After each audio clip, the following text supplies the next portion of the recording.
We are live from Council Chambers this morning.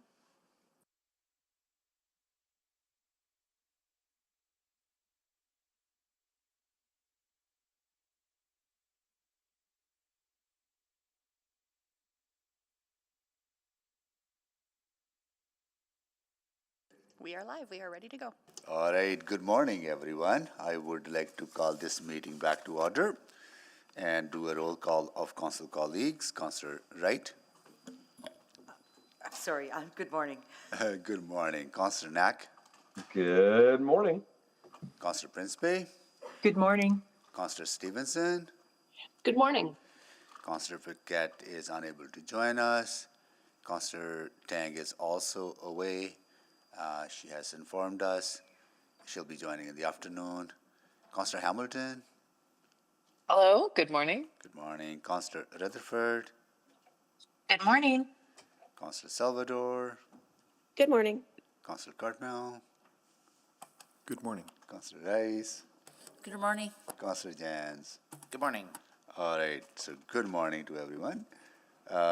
We were on to motions pending. We dealt with one, 10.3, and we will start with 10.1, Downtown Investment Plan. Councillor Stevenson. Thank you very much, Mr. Mayor. So I will just restate it. Do I need to restate if it's the same? Yeah, reinstate it, please. Sure. So the administration reviewed the downtown investment plan presented by downtown stakeholders and provide an analysis of the report. I'm so sorry. Compile investments the city has made in the downtown and their impacts to date. Itemize what additional funding is committed to the downtown. And identify opportunities to leverage existing funding programs, including infill infrastructure funding and others that could help accelerate investment in the downtown. Okay, I'll second that. Can you make the introduction, please? Yeah, thank you very much, Mr. Mayor. So, we're very fortunate to have committed and passionate advocates for the downtown. And a group of them came together to develop an investment plan for the downtown, which highlights different levels of investment needed from the municipal, provincial, and federal governments. This is great input into the ongoing work that our teams are doing for a downtown action plan. And it seemed like a great opportunity to bring those two pieces of work together. City staff have been working very diligently on that action plan, and this is a great input to help strengthen that.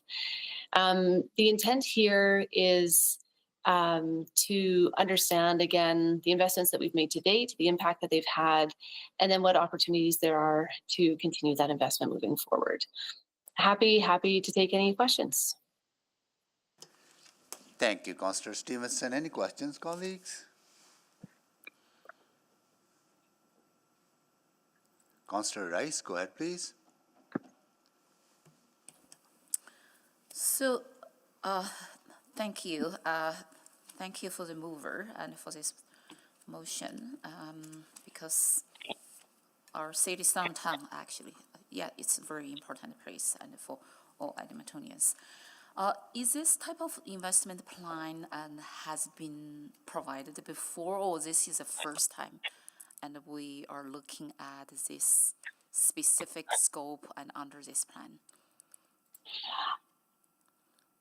So we have a range of planning documents for the downtown, but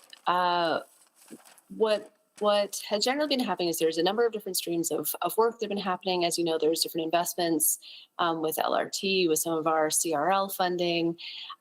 This is an opportunity to really bring all those pieces together. So it's not additional work, but it is an opportunity to, again, kind of bring those together and strengthen them. So then question to the city administration, because this motion requests some further analysis for the downtown investment, or which funding city already provided, and then how we can, so what I can say from the motion is is it intention there to request more funding and for the investment in downtown? So may I get some clarification from city administration and in terms of how do you think about this motion and in terms of downtown investment plan? So, Councillor Rice, we are working on a downtown action plan. We see the downtown investment plan that was a body of work completed by industry and a number of downtown stakeholders developed the downtown investment plan. And we see this as being an input into our work. And so I'm just at a bad angle here to see the exact wording of the motion, but I think, we will bring back a report in May to Urban Planning Committee to identify options and opportunities as it relates to the actions identified in the plan in terms of implementation. So if we have the action plan in place right now, We do not have an we do not. So what I heard say, we're working on the action plan. That's correct. So we're working action plan. So this investment plan could be considered as inputs, That's correct. and then to develop that action plan. When is the action plan will come back to council?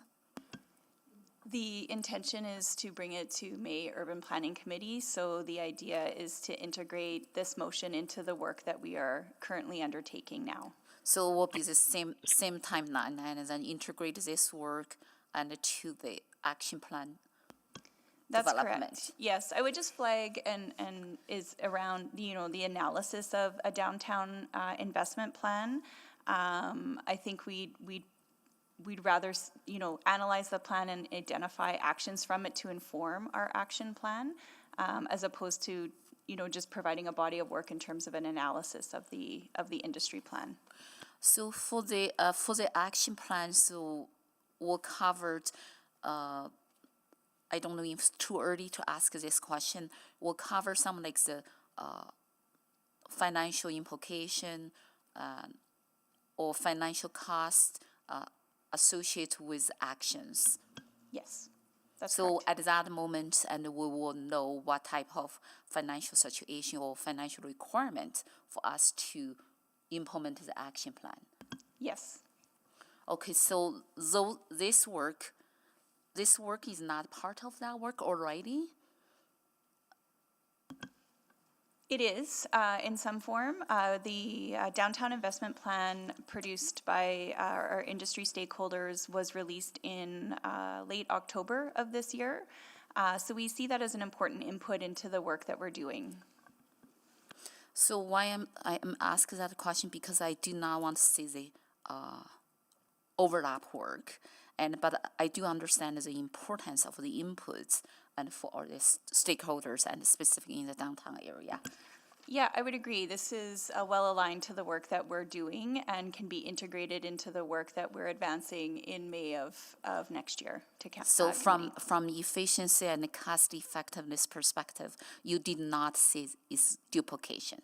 Correct. Okay, thank you for that clarification. That's all my questions. Thank you. Mr. Mayor, point of order. I'm so sorry, I misstated my motion. Could I have an opportunity to get the correct wording on the board? Yeah. I apologize deeply to my colleagues for being unprepared this morning. So the motion I meant to restate is that administration develop a downtown action plan by engaging with stakeholders and include an overview of the investment made in the downtown through the implementation of the Capital City Downtown Plan and Downtown Vibrancy Strategy, and any current planned investment by the city in 2025 and beyond. A review of existing downtown investment strategies and implementation plans to refine and prioritize future investments, including consideration of the Downtown Investment Plan. Identification of existing funding sources, potential partnerships, and timelines to implement actions in the Downtown Action Plan, and undertake a jurisdictional scan of Canada's largest urban metropolitan cities to identify best practice and competitive factors to inform Edmonton's Downtown Action Plan. Apologies again to my colleagues for that error. Yeah, understood.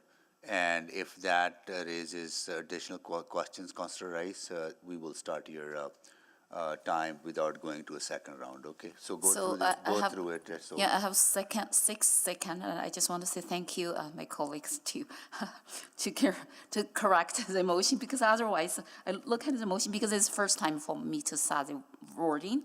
That is all the question come from. But I will look at the wording again and for the new wording and to see if there are any questions. yeah, no, Thank you. Thank you. Councillor Wright? Thank you. Yeah, I was just wondering if this, was going to be able to be done within current budget and align with the other work you're doing, right? It does, Councillor Wright. We have no concerns. Okay. And then I'm just wondering, just downtown, I know the DBA had a panel discussion back a couple of months ago, and they talked about making downtown smaller. Would there be some analysis on that as well, like where we should actually be directing programs and funding?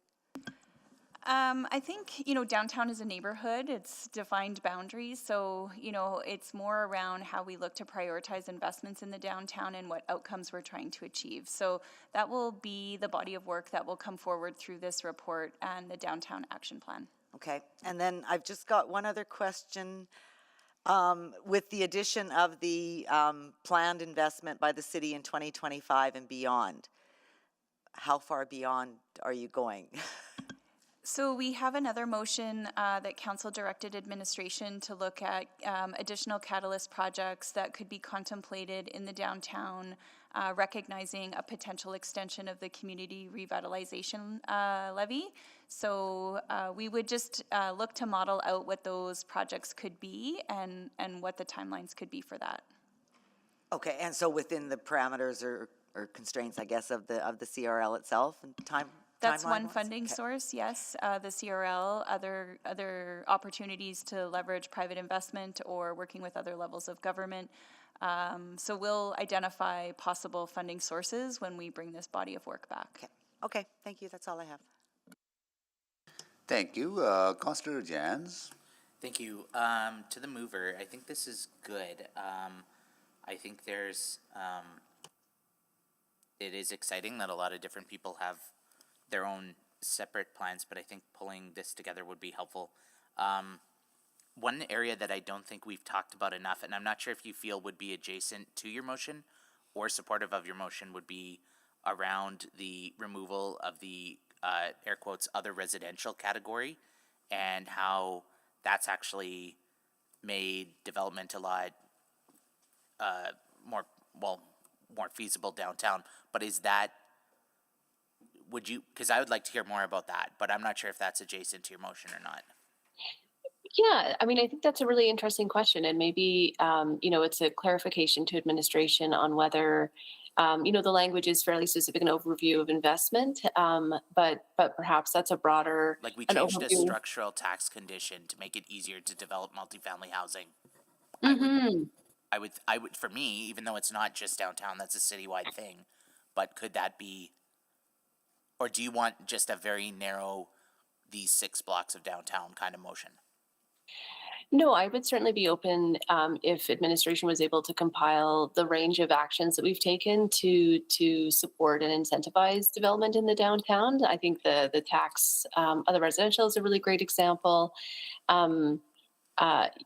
Downtown hasn't benefited as much from our new zoning bylaw as other zones, but perhaps that's a question to administration about whether they might also be able to touch on some of those non-monetary ways that we've supported the downtown. Can I ask administration the same question? It's good feedback, Councillor Jans. And I'm not sure that we necessarily need to see wording change, but we can take that away and ensure that we contemplate that when we're putting together the scope of actions and incentives that the city and council have provided.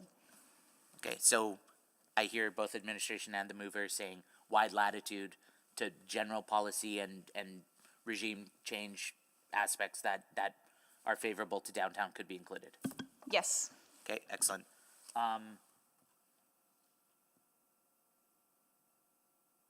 Yeah, okay, I'm happy to support. Thanks. Thank you. Councillor Rice, go ahead. Yeah. Thank you, because this is a total different no, go ahead. wording Yeah. right now. So from from the downtown investment plan to the downtown action plan. So to the mover, can you explain and what's the difference for these two motion, and then for the first one and this one? And then I heard administration from my first question, they're already working on the action plan. Why we need to provide this direction again? So if you can provide some little background information on that. Yeah, no, appreciate the question. So the downtown action plan is a range of work that administration is undertaking right now, but it hasn't been formalized into a single plan that council has had a line of sight on. The direction here is just to ensure that ongoing work includes these elements. So these are the important questions that we have that we want to see reflected in that work, and some of the inputs that we'd like to have inform that work. So the investment plan shared by external stakeholders, as I mentioned before, is I think a great engagement opportunity, a great input to help inform the action plan. And so this is really just asking for a report back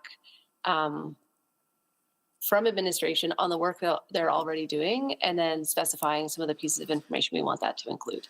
So thank you for that, but I still see a little bit of gap there, and then because I do believe and our city has been put lots of effort to develop downtown, and not right now, and then action plan, and then is like from the past years, and the downtown is always on our council's priority to make sure and this core services, this core area, and then could be beneficial for all the Edmontonians. So the question to city administration, because we had private investment in downtown, we had public investment in downtown as well. But I truly believe the action and take on the downtown area and already is ongoing work, lots of effort. But what this could bring something different back. And because the question we received from public always, downtown seems like we never stop the reconstruction and never stopped to build something new. And I just want to get the difference and from this. So downtown's important.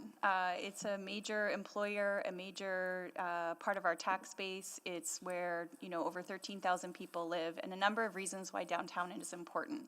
The Capital City Downtown Plan, which is our policy document, was from 2010. It was successful in many ways in terms of the projects and investments that were made over the last 15 years in our downtown. But we need to update that body of work. We've been working through our downtown vibrancy strategy, which was a COVID recovery strategy. And now we need to move into something more proactive in terms of the vision and implementation of our downtown. And so the Downtown Action Plan was really seen as a body of work to further cement that. This motion provides clarity and expectation around what to expect from City Council. Thank you, providing some history and then to help public understand that progress. So next question to the mover. I do believe it's so important to have the inputs for all the stakeholders and in downtown. I actually really like some original words and in the previous motion in terms of downtown investment plan. And because this investment is not only from city, is working together and with all the stakeholders and in the downtown area. So is there any possibility to reflect some role to be very clear to define the role and the responsibility in this motion as well? Or that could be part of the action plan work? Is that to administration? Both of you, mover or administration. Because I do believe their work, they put lots of effort into that investment plan. I actually really like that work and how we can reflect that work to really clear define the role and the responsibilities. And we work together collaboratively to build our better downtown. Yep. Why don't you come for the second round, Councillor Rice? So, 'cause Okay, my almost question. So yeah, that's my question. That's the last question. Yeah, no worries. Okay. You can come back and articulate. They can probably answer that once we're back, right? So, can you take the chair though? I have the chair. Thank you so much. I just want to follow up on the jurisdictional scan part. You said 13,000 people live now in downtown Edmonton. And I understand we have close to 11 projects underway now, right? And none of them are, some of them are under construction, but none has been, other than, I think, Station Lands has residents moving in, right? My understanding, that's about altogether 2,200 approximately housing units. Even 2 people per unit, that's almost, 4,400 people moving into downtown. And we get compared to Calgary quite a bit, that they're doing much better on attracting residential. So would that jurisdictional scan allow us to do that kind of a comparison? Yes, it would. It would be looking at what other cities and leading practices across other major municipalities in comparable cities Yeah. for Edmonton to look at in terms of what are they doing to attract and incent development in their downtown. Yeah, because my understanding, even though Calgary has great incentives for conversions, only one project has started, right? So might be wrong, that's my understanding. And also, would it do analysis around, because we hear this often, that downtowns, like our downtowns are very, very important. Our downtown is absolutely, Edmontonians have been investing in it for decades, right? So, which we should be proud of. But I also hear that the downtown share of the overall tax levy has declined, even though the average is about 7.7% from 2007 to 2010, but 10.1 number is often used. Is that decline because of the overall tax base has been growing, right? Would you do that kind of analysis so there's a more fulsome picture around what are the reasons are? Yes, and certainly we'll provide more information on that. The information that we have now is that approximately 6% of the Edmonton's total municipal property tax is within the downtown. The tax base has been decreasing largely in recent years due to the implications of COVID-19 and hybrid work. COVID-19 and hybrid work, right? But average, I understand, from 2007 to 2024, the downtown share of the total tax levy has been around 7.7%. That's the memo that we got from administration, right? So, so I would want to understand that better as well, right? Because accuracy of information is important for us to make informed decisions. So I look forward to that. Can all the reports related to downtown, this report and the downtown action plan and other reports that you talked about, can they be brought all together at once? That is the intent, That's the intent? of the May due date here, is it aligns with the work that we're doing on the downtown action plan. So it is one body of work for committee to have a conversation about it. Okay, I think that's a good idea, because then all the stakeholders come all at once, right, and have their input instead of, one thing I've noticed that there has been numerous reports, but they have been coming at different times instead of all in one place, and then we come up with a comprehensive plan and also take stock of the things. That's the intent, is to have that body of work, those two align on the same date. Great, okay, thank you, appreciate that. I'll move the second round. Second.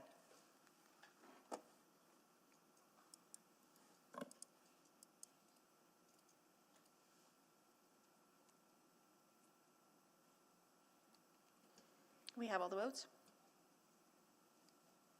Please disperse votes. Okay, That- I'll take the chair back. Thank you. Good, thank you. And I'll go to Councillor Rice. Go ahead, please. Maybe they want to start answering your question. No? Yes, and then if the mover and the city administration could answer my question. Yeah, would you mind repeating it for me? Sorry. Okay, the question is about the downtown investment plan that provided by many stakeholders in downtown. They actually great efforts to develop that plan. So for this motion, the change in the motion here, restated the motion, did not talk about that piece. But I heard from city administration we will take as inputs. So my question is how this motion could reflect. Yes, we take them as inputs, and then for us, for the city, because the investment for the downtown is not only private investment and also some public investment as well. How we work together and really define that role and responsibilities and to be reflected in the motion. So I don't have an answer. That is why I'm wondering that question. Have you ever considered and thought about that? Yeah, no, thank you. And I apologize again for the change in the wording. The downtown investment plan is referenced in the second bullet. So it talks about investment strategies and implementation plans to refine and prioritize future investment, including consideration of the downtown investment plan. So that would be the space where we would be taking that input from those external partners and incorporating that into the action plan. So thank you. And to administration, so how usually when we had the investment in downtown area or we take actions to develop downtown area, how we define the role and responsibilities from those stakeholders? And it's just only inputs and because I really want to say that working together piece, I'm a little bit struggling and did not say in this. It's more about, yes, we take them inputs. And how we could be more specific on that working together in terms of role and responsibilities. Councillor Rice, I would say that we are committed to work with our industry partners in advancing, articulating actions as it relates to downtown. There is a role for the city in terms of public sector investments, and then there's a role for industry on private sector investments, but we must collaborate to achieve the outcomes that we see in terms of our vision of downtown. So we have a very close working relationship.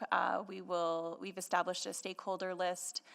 We'll work together and bring forward, administration brings forward the work and the report, and I suspect we'll see our downtown partners speak at committee as well. Have we ever had any information, because I received this question from public, and have we ever had this information talk about what's private investment in downtown already happened, and what is public investment already happened, and in terms of those investment, what's the role, what's the responsibility, how we incorporate all together and for those resources to develop downtown.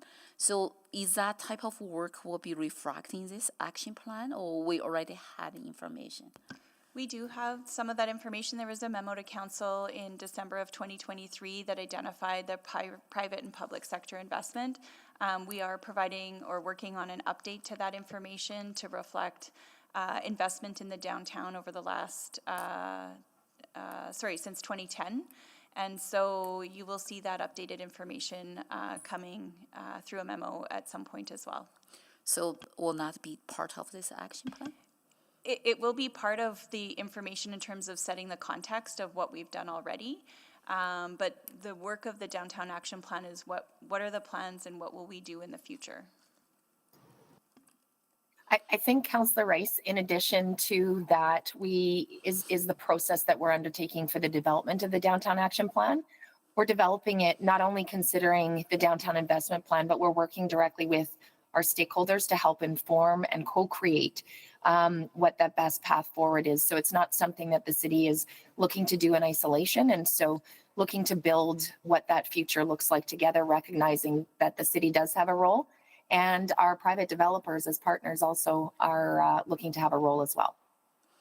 Okay, thank you for that confirmation, and then I'm really looking forward for this, because I did see lots of efforts and from our industry partners and put into that investment plan.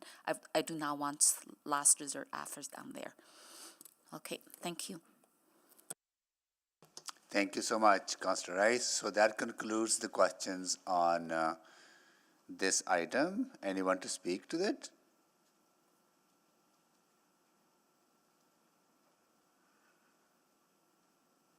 All right, so not, so then, sorry, Councillor Jans, go ahead, please.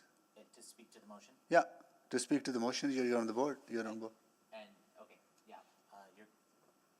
No, Councillor Rice had questions. Okay, good, just making sure.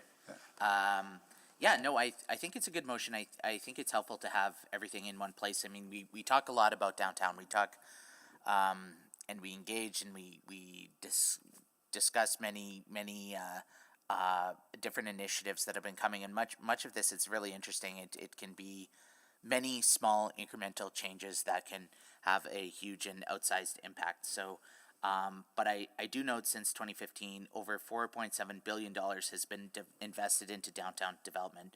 1.4 billion of that from the city of Edmonton.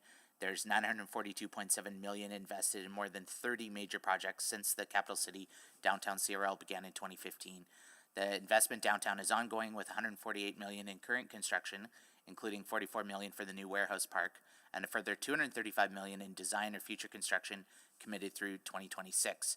There's about 7 million square feet of new buildings that are built or under construction.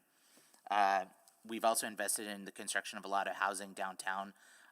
There's the new, well, it's not new, but in 2021, the City of Edmonton launched the Edmonton Economic Incentive Construction Grant Program, which provided 22 million in incentives to 10 residential and mixed-use projects in Center City. That led to over 551 million in overall construction, created 4,050 jobs, 2,341 residential units, 78,000 square feet of commercial space in and adjacent to downtown. There's also the Housing Accelerator Fund work that's coming that's directly supporting downtown through the Infill Infrastructure Fund and potential offsite eligible offsite infrastructure costs up to $4 million per application. Like, I mean, these are major steps and investments. So I think it's also worth it, and I brought it up earlier, but like the change we made to the other residential tax category is huge in terms of incenting and making viable multi-unit residential buildings relative to other types of residential housing downtown. So this is something that what we were heavily lobbied for in our first in our first couple of years. That many folks, many of whom were co-authors of that downtown investment plan, they pushed very persistently for, and so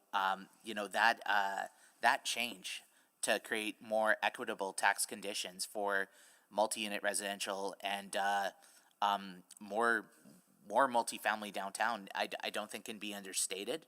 And that's I don't have a dollar figure, but I'd wager it's in the millions and millions and millions of dollars every year downtown. So we all want a vibrant, safe, prosperous, and resilient downtown in Center City. This work is continuing. This work is ongoing. I think supporting this motion helps harness all of it into one place, and I think that's really key here. But I do worry that if we don't get a really tight substantial completion policy, and if we don't get a very strong initiative towards curbing sprawl, we're going to be undermining our downtown and our Center City in general. Because also in the report from administration, over the past 10 years, 93% of the city's growth has taken place outside of the downtown. So we are continuing to build further and further. If the lands south of 41 are opened up, if there's going to be the opportunity to create a mini downtown elsewhere in the city, closer to the airport or closer to other sections, every time you're allowing little mini downtowns all over the place, it dilutes the main downtown. And I worry about that. I worry that as a city that we're going further and further out into farmland, and we're not really concentrating on enabling Center City and wonderful dense mixed use, walkable, more economically and environmentally efficient developments in the core. So I'll support the motion, and I hope that I think having there's many other stakeholders who represent a slice, maybe a private interest, maybe a neighborhood interest, or a block interest, or a business interest. But I think having this come from City Hall as a whole, with one overarching big strategy, incorporating all of these other pieces, taking into the account the voices of everyone from healthcare to post-secondary to the unhoused and those facing the most barriers, who are still our neighbors. I think having something coalesce together will be very advantageous, not just now, but for future decades. Because I remember being part of I'm out of town. Thank you, I'll support it. Thank you, Councillor Jans, and Councillor Stevenson to close. Thank you very much. I'm really, really excited to see this work coming back. I hope what it highlights is, the significant investment that we have made already and the opportunities to continue to leverage our city funding to strengthen the vibrancy of our downtown. I'm really grateful to the stakeholders and partners that helped to initiate this conversation. And I'm hopeful as well that, as the Downtown Investment Plan highlights, we need all orders of government working together on this. So I hope that, in addition to our formal response as a city to the Downtown Investment Plan, that we receive similar responses from the provincial and federal governments as well. Again, it's a joint effort that is needed to build on the strengths of our core. I look forward to looking to see how we can do that as effectively as possible moving forward. Thanks again. Thank you, Councillor Stevenson. Please vote.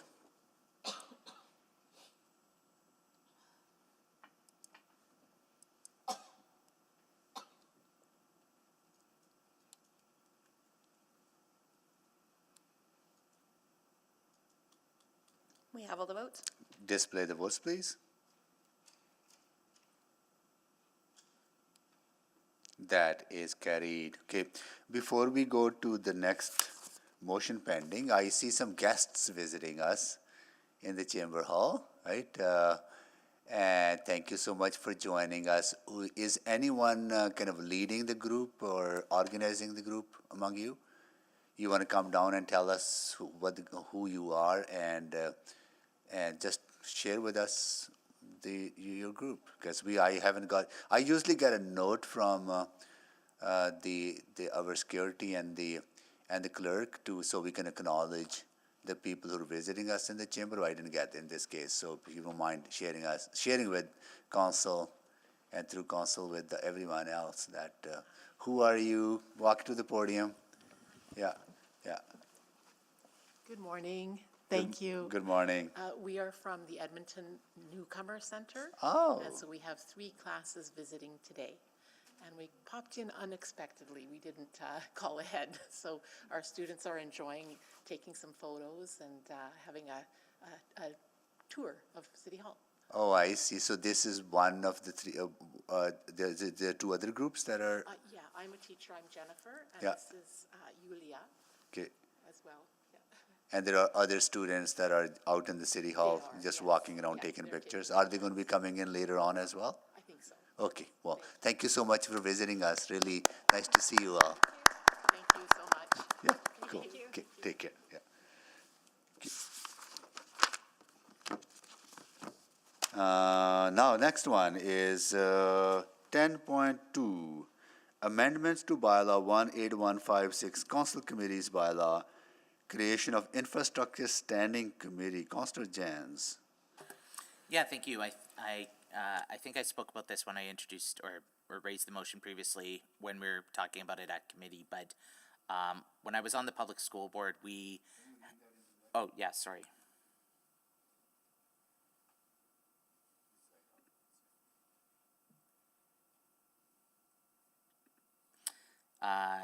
Thank you.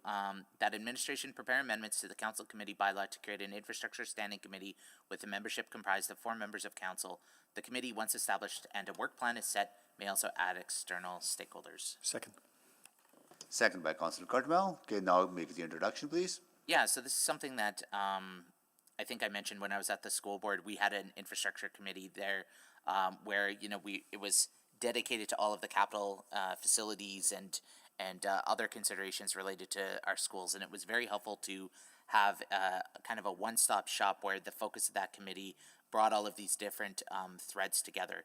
So we were able to look at not just our capital plan, our maintenance plan, our renewal plan, but it both took work off other committees because it created a focused place for it, but it also created, I think, usually better conversations and more context of one another. So capital planning and renewal and all of these pieces are something we've talked a lot about at council. Sometimes it can come up in different ways at different committees. Some things come to urban planning, some things come to exec, etc. But I think creating a standalone committee where we can have focus, kind of like we do with audit, kind of like we do with utility, I think would do very well. I think we're going to have some very tough conversations over the next decade, not just about whether or not we can build new or not, but new partnerships that we may or may not be considering, renewal opportunities, or potentially facilities closures. There might be some very challenging conversations that we need to have around aging infrastructure, around replacements or failure to replace. Maybe there's some things we walk away from. But I think having a governance opportunity where we set up a structure that members of the public and can not just come and attend, but I think in future that we could even have members of the public tap to be committee members like we do with audit or utility would be most helpful. So yeah, this is the first step. Thank you, Councillor Jans. Councillor Wright? Thank you. So the intent of this new committee then would take away that responsibility from executive committee, or it would supplement or feed into? Or? I think there's going to be a bit of learning by doing here. I think that, there's going to be some I think we'll need to sit down a kind of agenda review committee and kind of parse out a bit what are the key things we want this committee to do, and start pointing reports into that structure and into that this avenue. From there, I anticipate, yes, long answer, yes, it would free up time on other agendas by pointing the conversations to this committee. So by waiting for agenda review committee, don't we need to know what the mandate is of this new committee first? And I'm getting ahead of myself. I think, Okay. Yes, we need to set the mandate. We need to set the parameter, and I'm guessing that would happen kind of at ARC, that we would be doing that. We wouldn't. I don't think we have to get into a fulsome debate right now. But I would imagine if we agree to create the committee, one of the first things we need to do is come up with the committee membership, bit of a work plan, contemplation of membership, everything else from there. I wasn't too prescriptive in the motion. Okay, so but should there be some more sort of detail as to what administration needs to do beyond just saying we're establishing a new committee? So when I reached out to administration, this is the advice they provided. Start here. Oh. So I'm happy to talk. I don't know if the clerk's on the call or not, but I'm not sure I'm what here. it's looked like to start other committees in the past. So, clerk? Yeah, thanks, Councillor Race. It's the city clerk here. So happy to always draft bylaw changes. Just need to be really clear on what the mandate is, what the composition of the committee is, and if there is a contemplation or direction from council to add membership. Just for clarity, there are public members on audit committee as a recommendation from a governance review that was done a while ago. There are no public members on utility committee. There's just members of city council. So would welcome some additional direction as well as clarification on timelines and if this is to be put in place prior to the election or after. Okay, and then does the motion need to be amended then to reflect that maybe some more information prior to changing the bylaw? Or can it be done in conjunction with? So right now, based on what's presented, I don't have it. I wouldn't know how to write a bylaw amendment because I would need to understand sort of what the mandate of it is. So maybe through the conversation, we can get a bit more clarity, and happy to provide recommended changes to the motion on the floor. It would be really great to get a sense of timelines. Like if you're wanting this to come back, we would need over the recess, we could probably come back. if this was to do away with another standing committee, or if this is an additional standing committee, maybe that would be good clarity. But we can always change mandates, we can always change your calendar, and we can always change your composition of your standing committees. Just a little bit more clarity would be really helpful. Okay, so I think what Councillor Jans was sort of provided information that this would be good enough to get things going. Is that right, Councillor Jans, or? That was my understanding, that Okay. just as urban, like, I imagine that, like, in my mind, the mandate of the committee is the same way urban planning committee has a specific mandate to those issues. This would be the mirror of that, except for all of our infrastructure related issues for the city. This would be a checkpoint kind of prior to council, chance to hear from the public, chance to have conversations, chance to do like we do with urban planning or community services, except narrowly focused to matters of capital plan. Okay, and then that was my other question, is would this sort of go into the mix, into the rotation with the urban planning, community public Yeah, I did- services I did executive? Like, and so then that would reduce the rotations there to a 12-month term, or would it be more like audit where it would be? Potentially, we could look at that too. I mean, that to me is too granular. That, like, for today I think is like, do we want to create an infrastructure committee that would be a focused checkpoint prior to council, the same way we have for community services or for urban planning? And if yes, then let's go forth and create a bylaw for that, mirroring the bylaw of urban planning committee, but focus on infrastructure and capital questions. And then it would be an additional committee that we can stand up in the new year.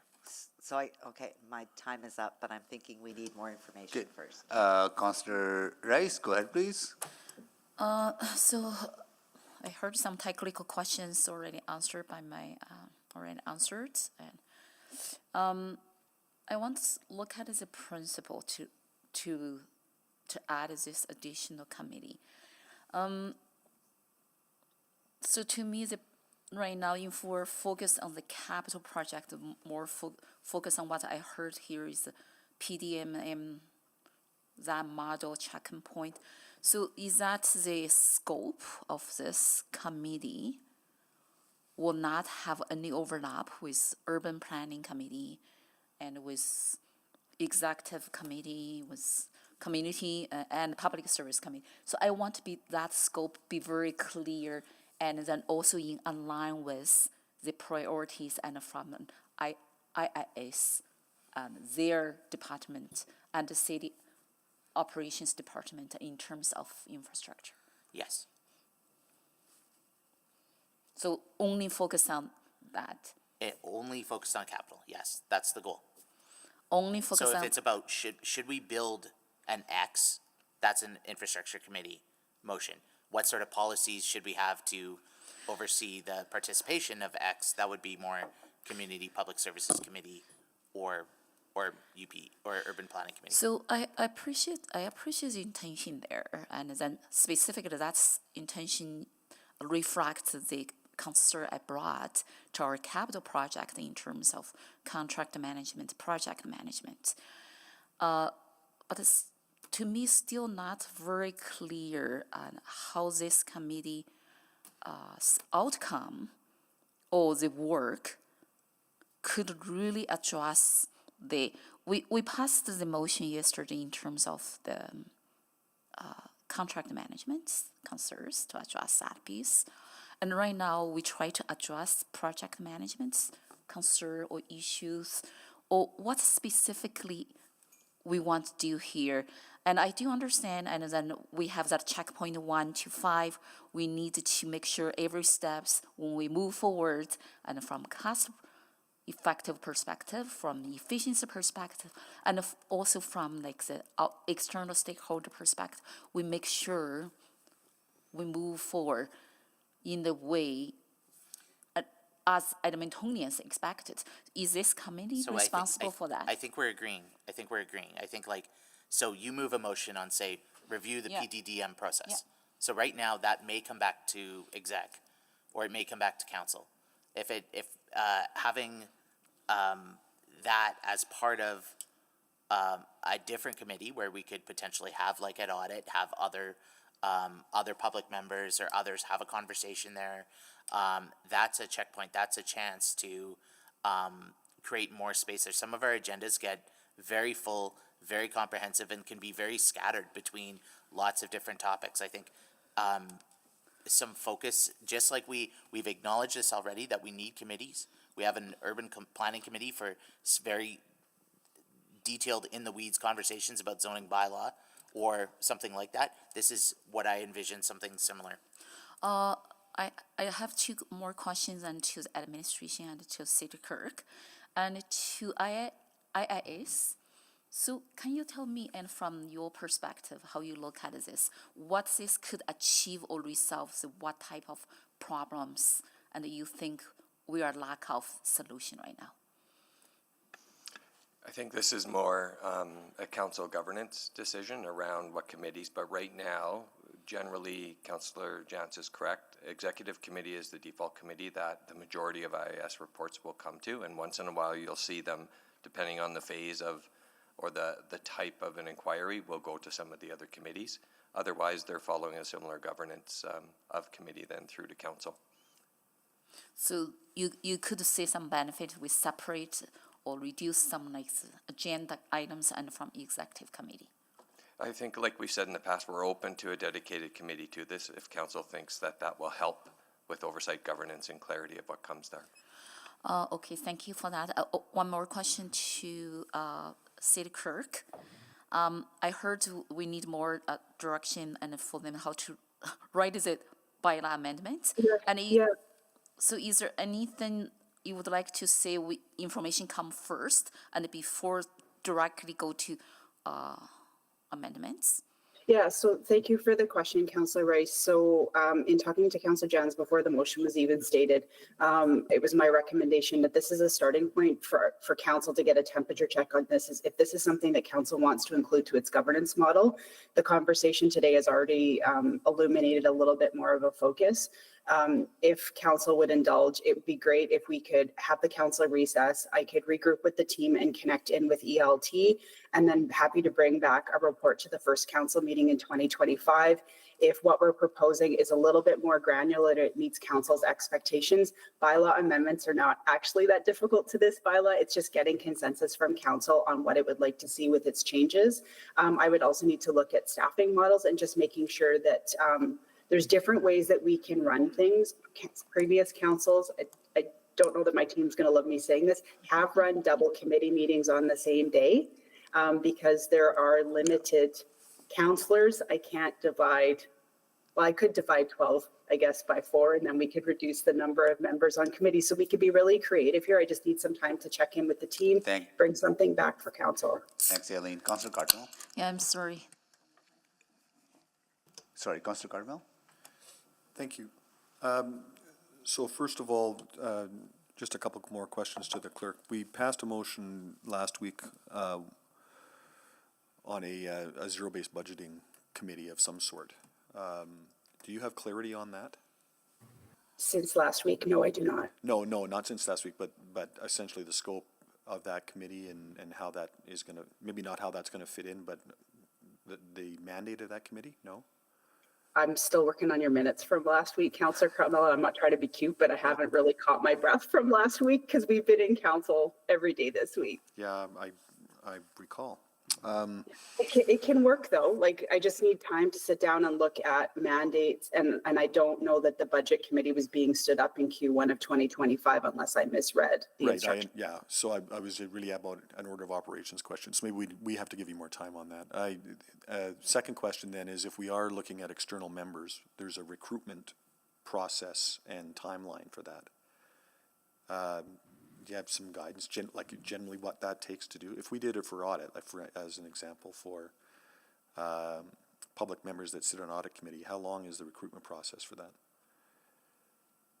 Well, we'd be starting from scratch, so that's it's not a next year thing, and we might have recommendations based on the appropriateness of that. You know, I'd like to have some more conversations about that. The members of members of the Public on Audit Committee was a result of a specific piece of work and recommendations. And I haven't done that same level of analysis for this, but can it happen? Yeah, but 6 months, we don't have profiles, mandates or anything. So that would probably be a post-election addition to an infrastructure committee. Like it's months, not weeks. Months. Months and months, not weeks. Yeah. So I am very supportive of this idea, understanding it might take a while to get stood up and that kind of thing. So maybe to the mover, I'm just in terms of scope. So the days are all blending together, but we had a conversation not too long ago, within the last couple of weeks, about the cost of individual projects and things like that. That would come to this committee. Do you think? As it stands right now, I think it would come to exec. If we pass this committee, it would, in my mind, it would go to the committee. It would come to this committee. Yeah. I'm looking through the items due list, and I'm not trying to cherry pick or anything. Just by way of example, and I just find that examples are often illustrative. So we have a report coming to urban planning actually from IIS, Valley Line West 2025 roadway construction options. That would be an infrastructure committee thing. Yes. Yes. Capital Line South Extension Blackmud Creek Crossing from IIS to urban planning. That would be an infrastructure committee. See, this is the point. Some stuff goes Right. to EP, some stuff goes to exec. I truly don't know. This I is think what I'm sometimes trying it's like, to- well, yeah. Tuesday looks like they'll be done by 9:30. Let's put it there. Which I don't think we should be structuring our conversations around the clock. It should be around the theme. Yeah, and so I agree with you. Here's another one. I guess, well, there's a few more here, but they're all IIS reports. Horse Hills Creek Bridge Replacement Environmental Impact Assessment. That sounds, that is coming to exec, but it sounds like it'd be an infrastructure committee task. So all of that to say, maybe what we do as a starting point is take all of the IIS reports that are coming, and those would go to an infrastructure committee, and maybe that begins the starting point of the conversation around the mandate of the committee and the workload. Does that seem reasonable to you? I think there's going to be a lot of kind of evolution as this goes. Yeah, I think I so think the too. first step is just the intent question.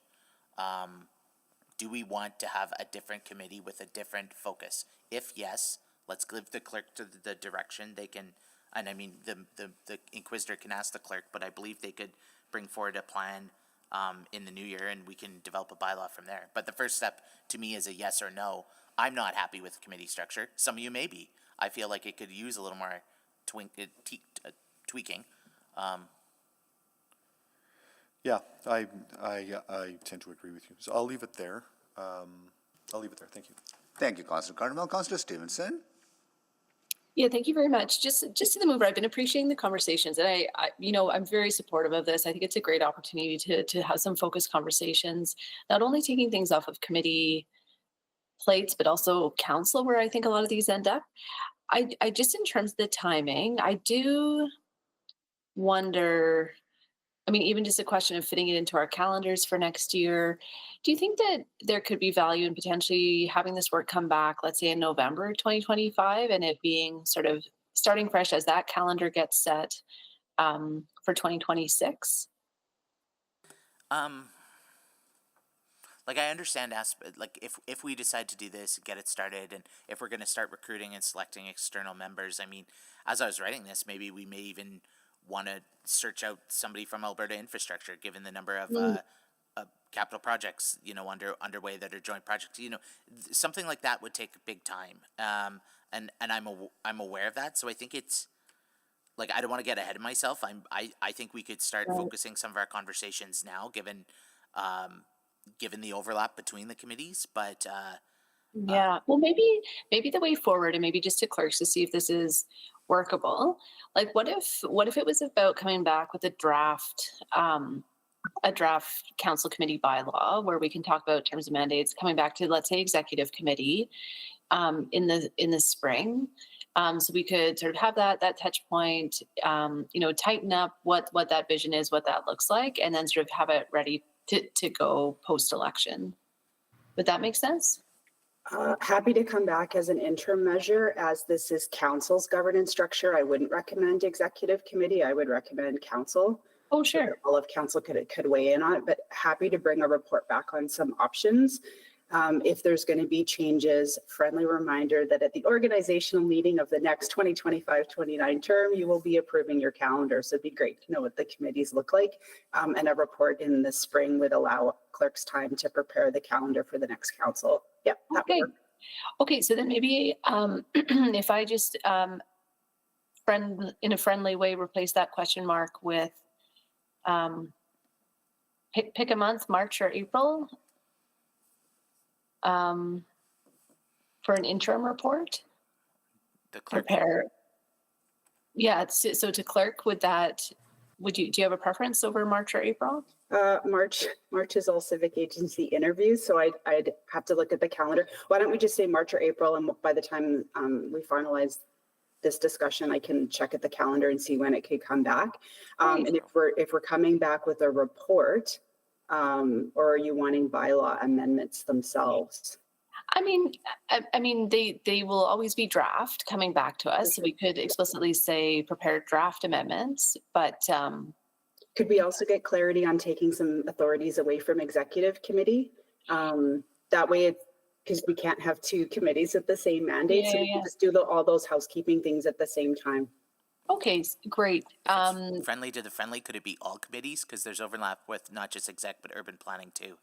Yes, if I can take some latitude based on what council's current report schedule looks like, we could also look at maybe the infrastructure committee isn't on a 3-week rotation, maybe it's on a 6-week rotation. I'm making this all up. I haven't talked to Craig, I haven't talked to Eddie. We have to obviously consult.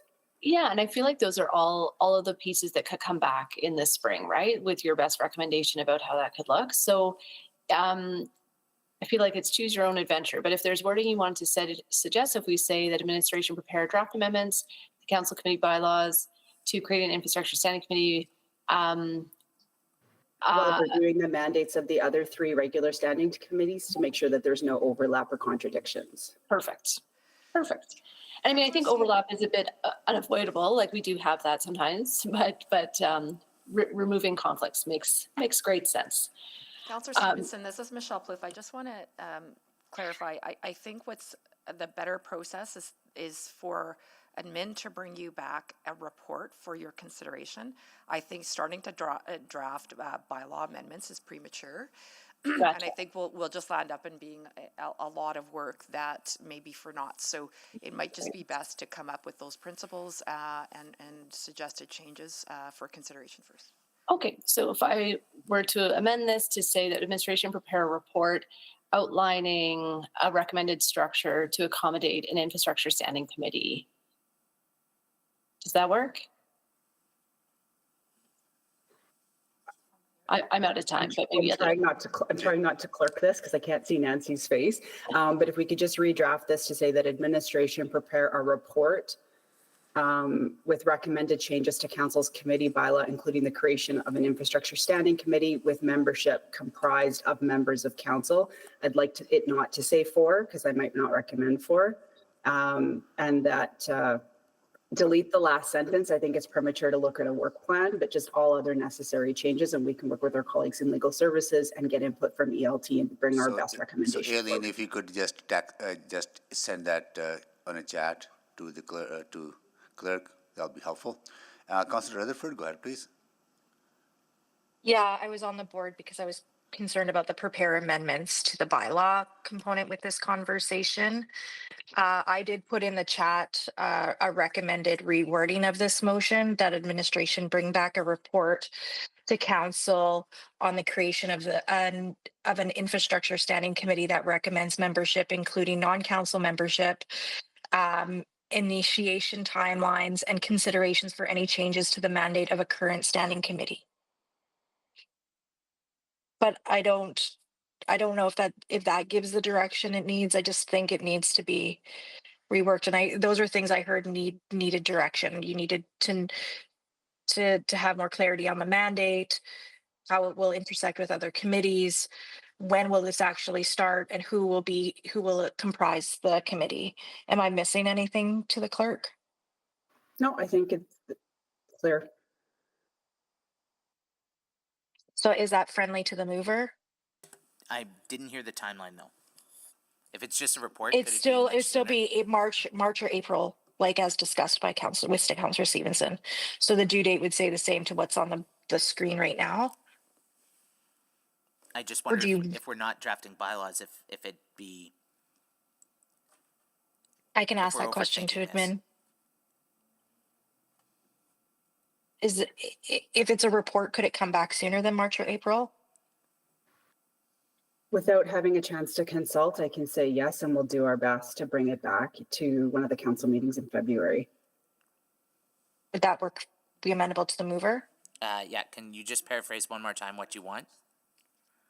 So I put it in the chat so that administration bring back a report to council on the creation of an infrastructure standing committee Yep. that recommends rec membership, including non-council membership, initiation timeline, and considerations for any changes to the mandate of current standing committees. Okay, So I guess to the chair, Yep, would that friendly. be considered friendly to you, to this assembly? Councillor Jans, you consider that friendly? I nods. Yeah, great. Okay, that's it for me then. Yeah. Thank you. Thank you. And Councillor Rice, can you take the chair, please? I have the chair. Yeah, I think that answers one of the questions I had, was why would we not be more direct on if we want to have non-members, if we want to have public members on this committee, which I think we should. So this will, maybe this to the new move, maybe this is to amended, Councillor Jans, all this, so this will allow us to do that. This will, maybe to clerk, right? Because that's what I wanted to amend the previous motion to look at non-council members or public members on the committee. So this will allow you to do that, right? Yep. Great. Okay, good. Because then I don't want to have another step, because the recruitment takes time too, right? So, okay, got it. That's all I needed to know. Thank you so much. I will take the chair back and go to Councillor Carmel. Can you move the second one? Oh, sorry. I'll move the second. I think I'm just to speak. Oh, speak. Okay, got it. So just to speak. Got it. Okay. Okay, So that return the chair. So that concludes the questions. Anyone to speak now? So we will start with Councillor Carmel. Go ahead, please. Yeah, thank you. I'll just be brief. I strongly believe that we need to take this step, and so I think this is a good first step. I'm hoping that with this report and the discussion that comes with it in February, that we can then move to bylaw changes in crafting and the like. I really strongly support non-council membership on this committee, so that we can get a outside perspective. There's a number of things that I think this committee could dig into immediately, and I've expressed that before. You know, the question around costs, and I'd like to take a deep dive into a few of the projects that are coming our way on cost elements, cost options. I've described in the past that you know, the way projects are built up from a cost perspective, it is not just a few paragraphs, you know, in a page or two, but it is a very comprehensive building up of quantities and unit measures and that kind of a thing. And I would like to examine that at least on a few exemplar projects going forward, because I think there's a lot embedded in that. I'd also like to dig into the process and the amount of time that our capital project management processes are taking, particularly from concept to shovel ready. That particularly on building projects is my view is taking far too long, and so we lose the plot when it comes to budget by taking so long to get from first thinking about an idea to when it actually, you know, comes back to council for consideration. So there's a lot to dive into here that I think an infrastructure committee can do.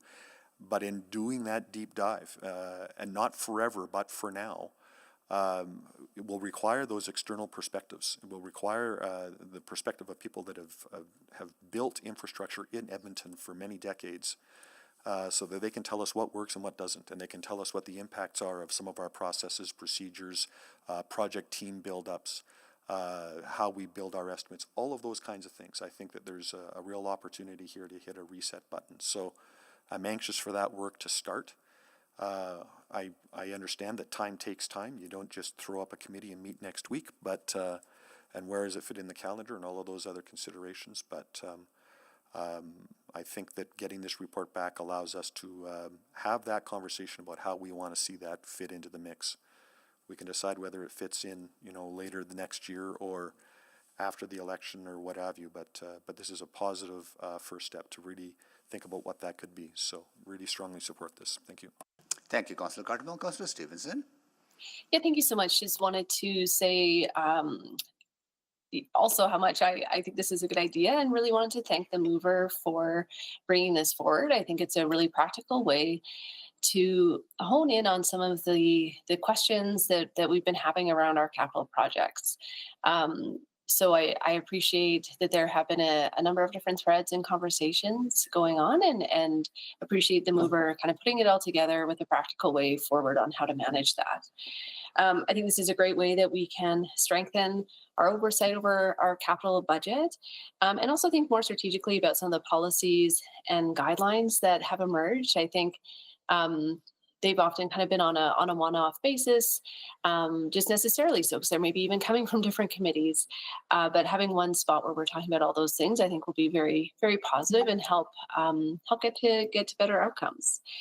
I think it's also important to acknowledge when we talk about the timeline of capital projects, that council plays a role in that as well.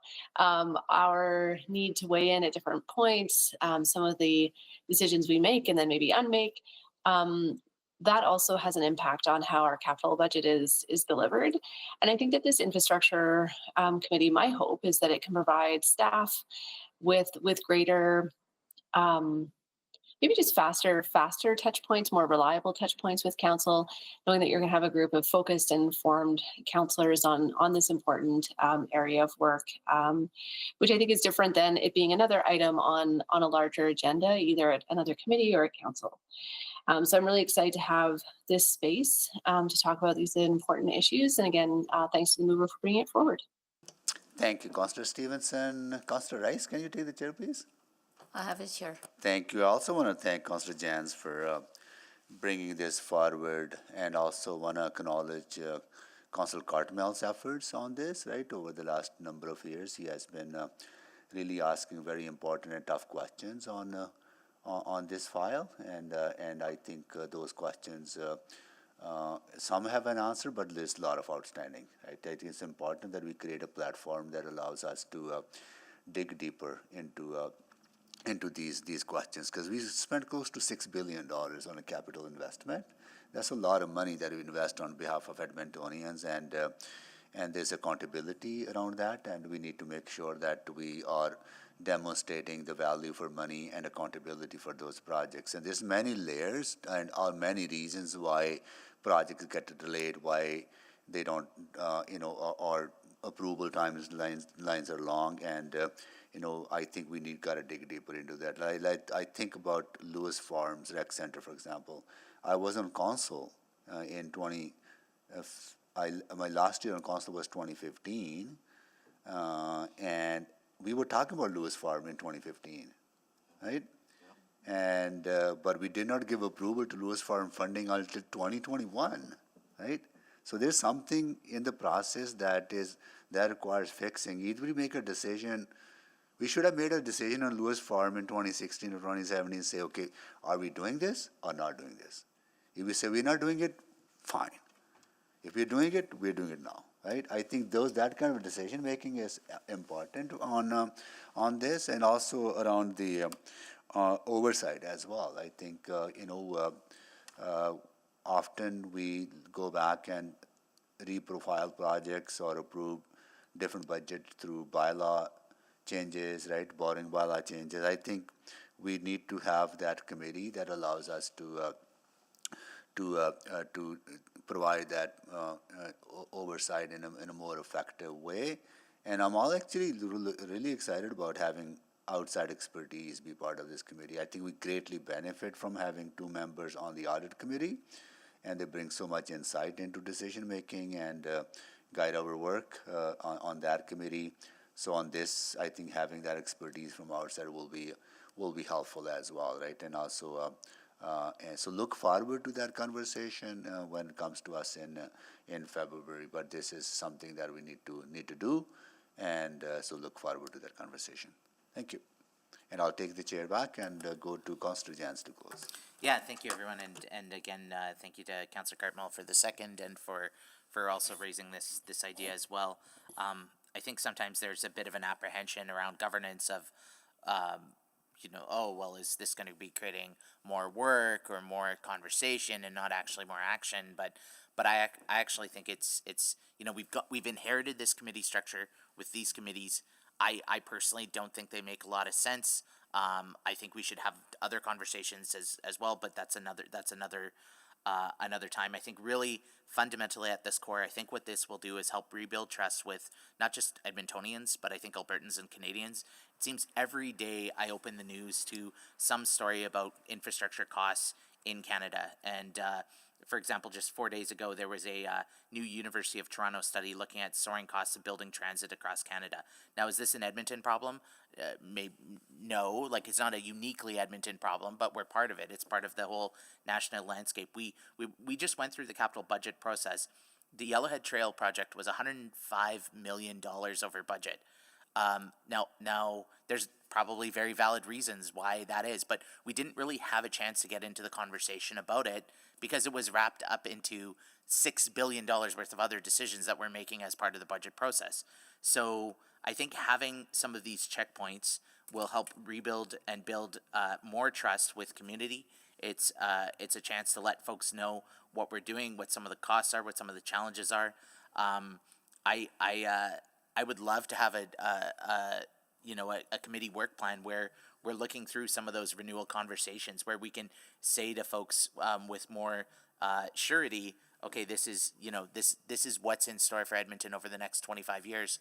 I know admin knows this. I know admin looks at this, but we're not always, I think, having the same conversations here at this table as we need in the community. So fundamentally, it's about just improving oversight. External members are valuable because they too bring an enhanced legitimacy in terms of having the community seeing themselves more part of the conversation and playing a role there. I think like rarely do I get someone who writes my office saying, I'm not sure the city of Edmonton's doing a good job on audits. Like I don't think I've ever got that email because we have such confidence not just in our internal auditor but also in our audit committee function. So yeah, I apologize if it was a little slapdash this morning. I think what the fundamental question is do we want to create this committee, yes or no? And then from there, as the amendments have shown, we'll take those next steps. But I think it's I'd urge my colleagues to support. Thank you. Thank you, Councillor Jans. Please vote.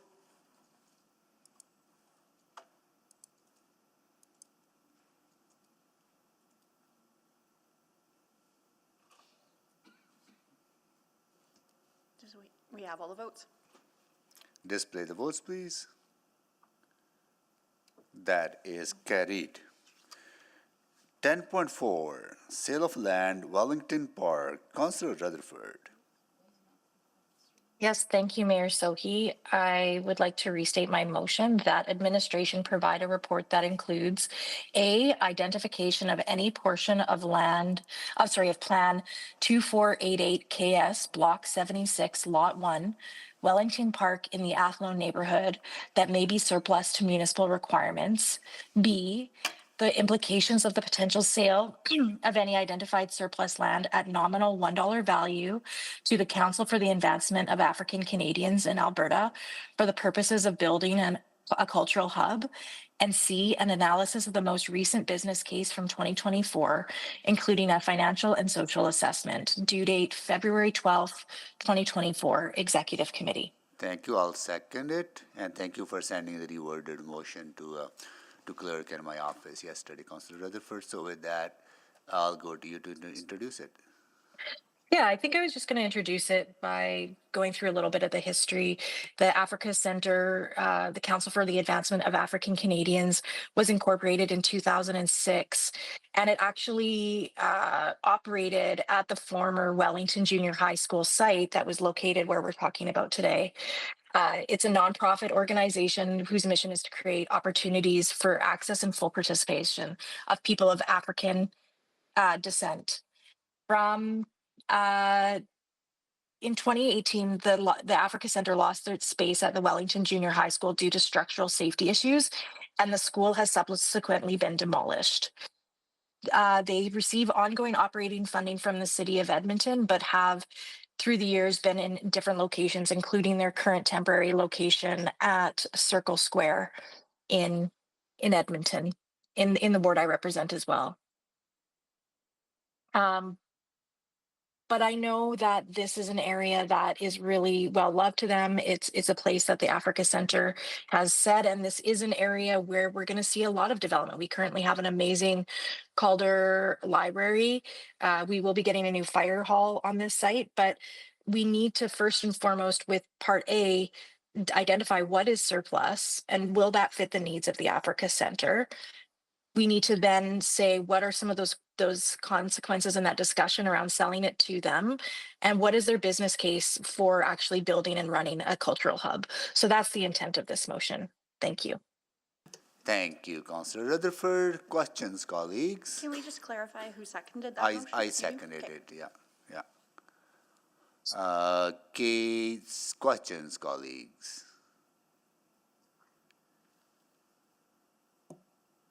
I'm not on the board for questions. Okay. I see no questions, Councillor Rutherford. You want to close, Councillor Rutherford? Sure, if no one else wants to speak to it. Okay, I can actually. I should, maybe. Councillor Rice, can you take the chair, please? Yes, I have your chair. Okay, I'm actually looking forward to this conversation. Again, the concept of Africa Center started when Mayor Stephen Mendel was the mayor. And he got elected in 2004 as mayor, and I got elected council in 2007. And he really took the leadership of bringing the leadership from the various African Edmonton communities together to think about and talk about a concept that would allow Edmonton council to serve better the cultural communities and racialized communities. And out of that, Africa Center was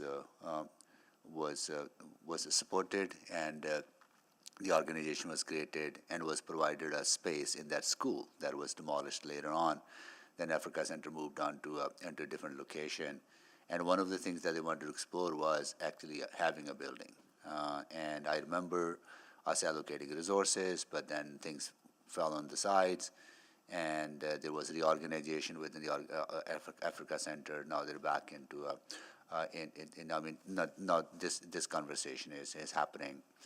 I also want to acknowledge that the diversity within the the Black communities and people from the African background, African descent is absolutely phenomenal, and we got to engage very diverse voices on moving forward on this project, and this motion will allow us to have that conversation at the committee, where various voices can come together and share their thoughts about what they envision as that center to be.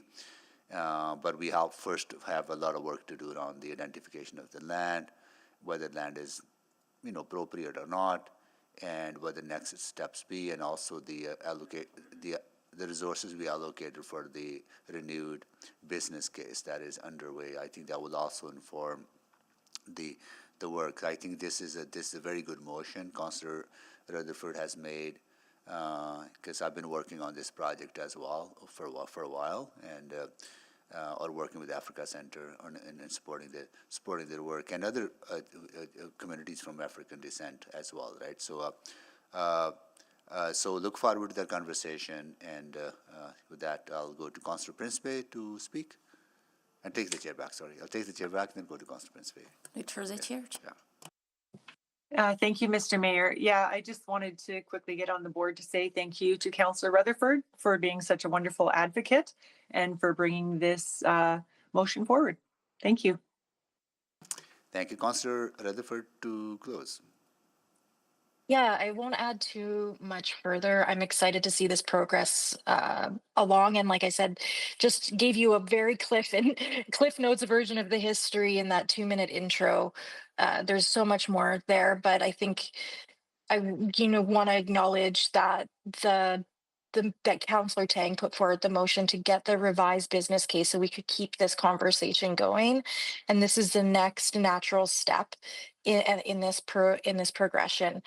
But we also want to make sure, as Mayor Sohi highlighted, that this allows for all the diverse voices in the community to be able to speak at this council committee before any direction is given on the land sale. So there would actually be 2 checkpoints based on this motion. There would be both the committee meeting at which this would come originally, where we could then give direction to sale the land, and then there would be a below sale report that would come to committee as well. So there will still be 2 touch points with anybody that wants to speak in community in favor or with other considerations that they want council to be aware of as we move this project forward. So I just wanted to highlight that.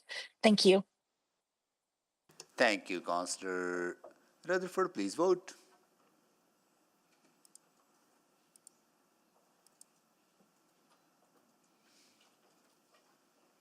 We have all the votes. Display the votes, please. That is carried. Okay. All right. Before we carry on to next one. Hi, kids. How is everyone doing? Pretty good. Okay. Well, we have some guests visiting us, and grade 6 class from Duggan School, right? And they are here with their teacher, Krista Nasaliwa. Did I get it right? There you go. And Ward Papasteo. Councillor Jans is your ward councillor, waving to right at the to my left, to my far left, sitting in that far corner, right? Right. And are you having fun at City Hall? How much fun are you having? This much fun, or this much fun? This much fun, that's a lot of fun, right? And so have you done your mock council? You have. Oh, who is your mayor? Mayor, you want to come down to the podium? Want to come down to the podium? Right over here. Oh, come on. Yeah, we usually don't allow clapping in the chambers, but because we have kids, yeah, I'm just kidding. We always clap for kids. We always clap for kids. Okay, go ahead, please. Oh, no. Tell us your name first. Aditi. Aditi? Aditi. Aditi, nice to meet you, Aditi. Can you tell us what were you discussing about? We were discussing about should transit be free for kids 12 students? Oh, if transit be free for kids under the age of 12? No, under the until grade 12. Oh, under grade 12, okay. All right, so what was the decision? At first I was, it should be, but after I heard all of the citizens' decision, I changed my mind to it shouldn't be because there would be a lot of greenhouse pollutions and it would, a lot of money will cost, a lot of taxes because you have to buy the houses and because, you have to buy the buses. Got it. So that was the decision of your entire council not to do it?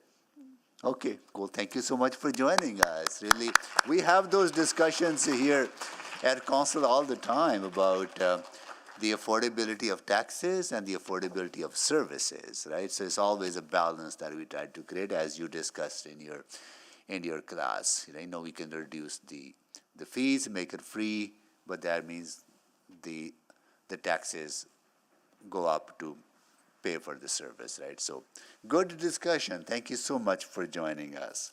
All right, now we're going to carry on with our conversation.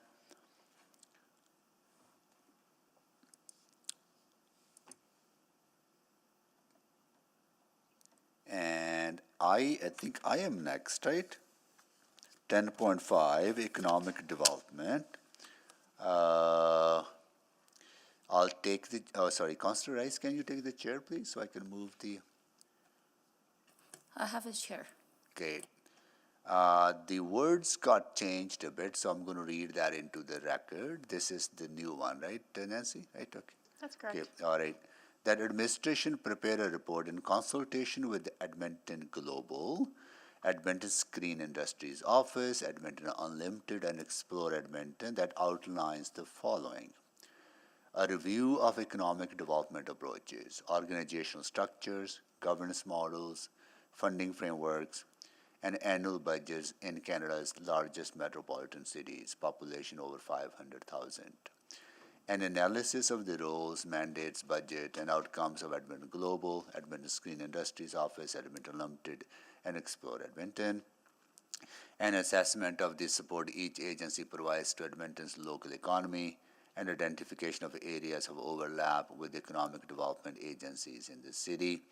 Opportunities to collectively enhance efficiencies, outcomes, and support for Edmonton's economic development organizations. Governance consideration for each agency that is needed to provide clarity on how to implement any of the recommended next steps.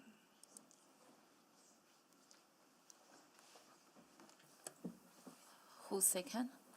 Second. This was carried over from your budget conversations where it was seconded by Councillor Tang. So thank you, Mayor Sohi, and then you would like to introduce? Yeah, I will make some introduction that we learned from the funding shortfall report that I asked administration to provide this year, and that our non-residential assessment base relative to the region has slipped from 72% to 60% in the last decade. And that is not sustainable. We need to start turning the curve. We have started to take action on industrial growth, but we also need to look at our non-residential sector as a whole, and we need to look at how our local economy is performing. We currently invest in a significant amount of funds into external agencies tasked with developing our local economy and stimulating economic growth. Funding for these agencies was a legacy decision stemming from the dissolution of the Edmonton Economic Development Corporation that predates many of us in council today. With this motion, I want us to do a pulse check on this approach. How effective has this new system been in generating a substantial return on investment in our local economy and economic ecosystem? Are we resourcing this ecosystem effectively since the changes? And are we governing these ecosystems effectively? I want to be clear, though, that I want this check-in to take a different approach when it comes to evaluating the return on investment. While I'm always interested in knowing the amount of economic return on our investment generally in the community, I also need to know the return on investment for the city as a corporation itself, because we need to diversify our revenue sources. And I'm also want to be very clear that I'm very supportive of all these agencies, and they have been doing phenomenal work, and we want to build on that and make sure that we continue to support our local economy as well. So with that, I will take the questions. Thank you, Mayor Sohi, and for the questions. I do have a few questions, but I don't know who will take the chair. And who is Lex? Next, after Councillor Tang, would be Councillor Salvador. Okay, Councillor I have the Sauer. chair. Okay, thank you. I want to say thank you, Mayor Sohi, for bringing this motion. This is actually also one of my original thought for the subsequent motion regarding our city's ABCs, and I try to work with Mayor's office on this. So I think Mayor Sohi said very, very well and support our city's local economy and how we work together with those organizations to achieve that goal. So my question to the mover, the first questions, so what's the rationale behind why we only pick up 4 organizations? Yeah, because these are the organizations that we directly fund from city resources, so that's why I focused on those. There might be other economic development agencies out there. There are actually, right, that we don't fund, but they work independent, right? So, that's the reason that I focused on these, because we provide significant amount of funding to these organizations. And also for the scope of this motion, only focus on economic development. Yes. Okay, so there is no, okay, that's all my questions. Yeah. Thank you. I will take my chair back. Returned. Thank you. Thank you, Councillor Salvador. Any more questions? I saw none on the list, and let's vote.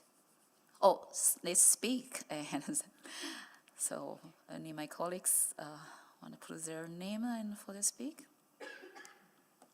On the motion for the floor.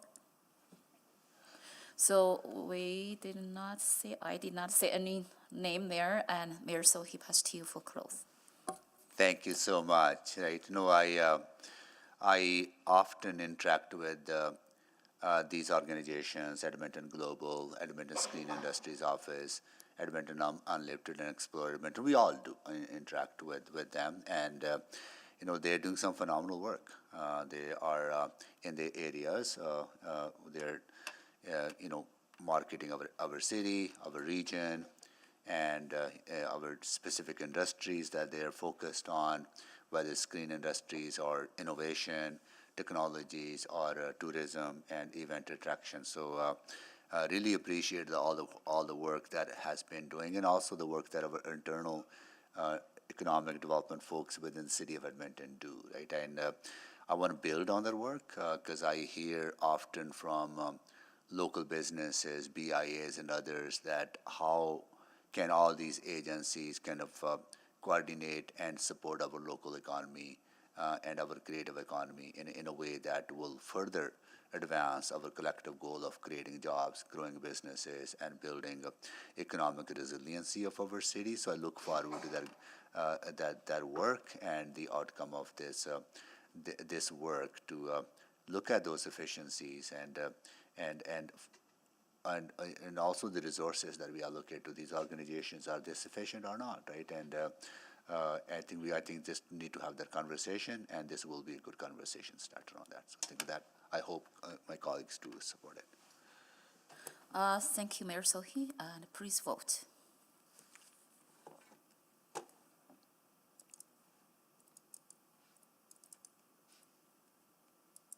We have all the votes.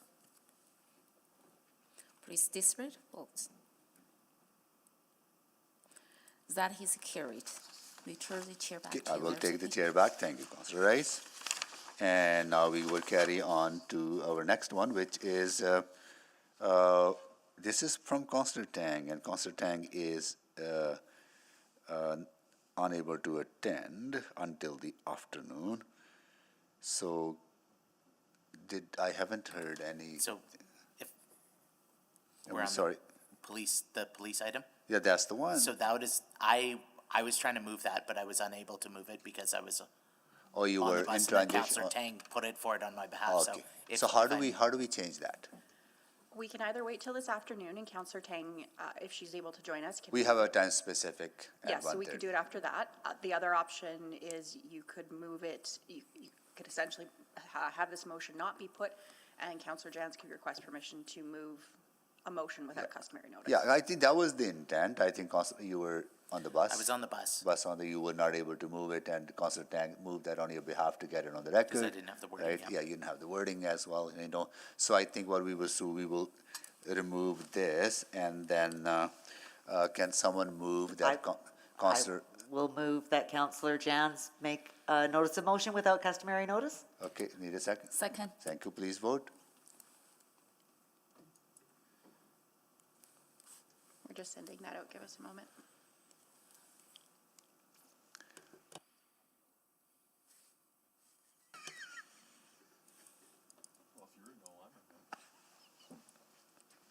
We have all the votes.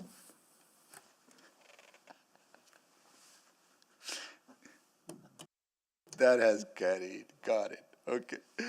All right, Councillor Jans, go ahead, please. Thank you. I move that the Edmonton Police Commission obtain information from the Edmonton Police Service on the impacts of the Edmonton Police Service funding formula, specifically addressing what services and projects the enhanced funding under this formula has enabled or will allow in the future, and provide a report to council. Okay, so I will second that. May I introduce it quickly? Oh, of course you can introduce Yeah, that. so very quickly, this was, when we were having the dialogue during budget, and I had asked a couple questions of the commission and the service about what the new funding was going towards, or what had been, there were answers, but it was verbal, and it was, quite quick, and then I couldn't write fast enough, and I think there's a potential still outstanding questions of like, what has been purchased with the funding formula increases, what has been purchased with the allocations from the provincial government funding, what has been purchased from the top up around HSOC, or these different pieces, etc. So what I'm looking for is something in writing that sort of shows that we can take to our constituents, what investments have been made right here. Here's a sheet. This is from the police, and that's sort of what I'm looking for here. So it's I, of course, because there's some ongoing questions around governance roles in those pieces, I asked legal for wording that would be in order, and this is what they recommended to me. So that is why the way it's worded, the way it's worded. So I would recommend not amending it further, and yeah, that's my only caveat there. Thank you. Thank you. Councillor Rutherford. I think the speaker spoke to it a little bit, but I guess just to legal, I don't think we've ever done a motion that gives that kind of direction to the police commission. Is it because we're legally allowed to request any information related to budget? Is that why it's worded? Okay, That's correct, Counselor. Yeah. because usually it's like that we request the police commission do this thing. So I just wanted to double check. Yes, But- council has the right to obtain this information from EPC in relation to the bylaw and under the Police Act. Perfect. Great. Thank you very much. Thank you. Councillor Wright, go ahead, please. Okay, so we have council has the right to obtain the information. Does this compel the police service to provide that? And to the commission, and then can the commission further disclose it to the council? Right, so we can't direct the service to provide that information to us, but we can direct EPC. The problem we have is EPS is the holder of that information. So it's a little niggly, but you know, I'm hoping EPC has no problem with getting that information from EPS, but we have the authority to ask EPC. Okay, but just the ask itself doesn't necessarily mean that the information will be channeled through to the commission and to council. Well, we can't compel EPS to provide information, but you do hold the authority over providing the total budget. So, you know, if the information isn't forthcoming, then you're gonna, you know, it will be challenging perhaps to provide the total budget for the service. Okay, thank you. And I think Councillor Jans, no, okay. And I guess, and how do we, well, maybe it's something for the police service to determine, is where it says specifically address, I guess the difference. It'll be up to them to determine what the difference is between what they would have received and what the funding formula provided?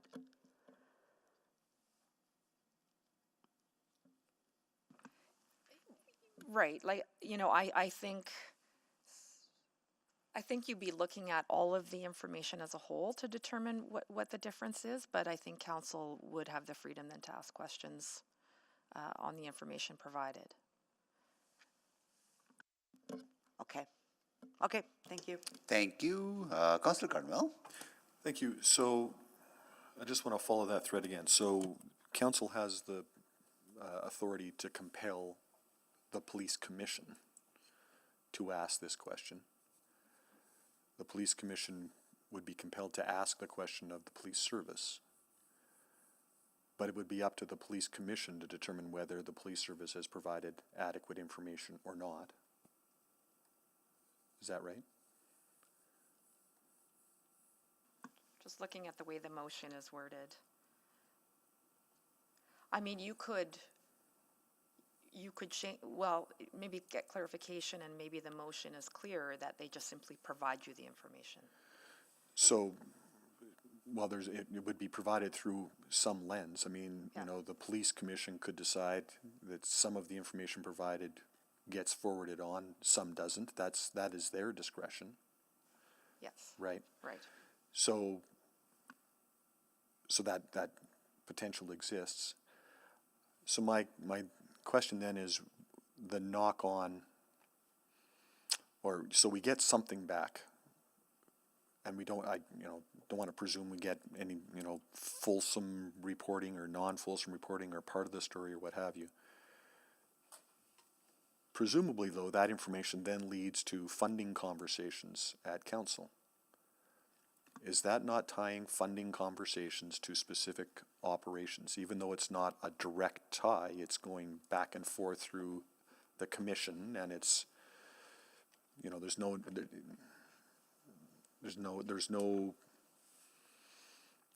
how do I say this? We don't know how much of the story we're going to get, and even when we get it, we don't know how much of the story we got. But that's leading to indirect operational direction by council to the service through the budget. Is that not the effect of that? I think council has the ability to ask information that informs the effectiveness of the service as it relates to budget. You set a budget to provide an effective policing service. So I think those questions are on side to be able to assess whether the budget is sufficient or insufficient, or should be adjusted in any way. The questions cannot be relating to the operational component. I get where you're going. It's a bit of a fine line, but they have to be really, really around whether what is being funded provides an effective policing service. So the motion says specifically addressing what services and projects the enhanced funding formula has enabled. So a service, I'm not quite sure how to read that. I'm not sure what list of services or how to define that, but a service might be community policing or on-foot patrols. And the answer comes back, it's been great, we've done lots. But we don't like that answer, or we don't see it, so there's an adjustment made to budget that is related to the answer returned on how a service has been provided or not. The motion might be all fine. I guess what I'm postulating is that the motion might be fine in terms of asking for budget information through the commission of the service. But what we do with that information might be offside. And so I wonder if we should start down this road or not. Like the first step might be okay, but what we do afterwards might not. And are we therefore creating a perception of diving into services? Are we therefore creating a perception that that the public can expect funding changes because we don't like the results, that kind of thing? Yeah, I mean, I think there is a risk of what council does with the information and where that conversation goes. So I've provided some memos in the past to council about this topic. Yeah. I could potentially do a deeper dive on this question and provide some direction, but as this information comes forward, or really take any direction that council wants to make in terms of getting clarification. Yeah, okay, thank you. Thank you. Councillor Stevenson, good. Yeah, thank you very much. I guess I just wanted to dig into that question a little bit further. So, there's absolutely limitations. There's absolutely inappropriate decisions or pathways that could be taken potentially in the future with this information. But again, just for absolute clarity from legal, this is a completely on-side question in terms of just having a clearer picture and information. Is that correct? That's correct. Yeah. So, and that there are other mechanisms in place to address some of those risks in the future. So again, if a subsequent motion, when this information comes back, if a subsequent motion came that said, council directs EPS to stop this one program, that would clearly be offside. That would be ruled out of order. We would not be able to provide that direction. Is that correct? That's correct. Okay. Well, thank you. I think I'll just speak to it at the appropriate time.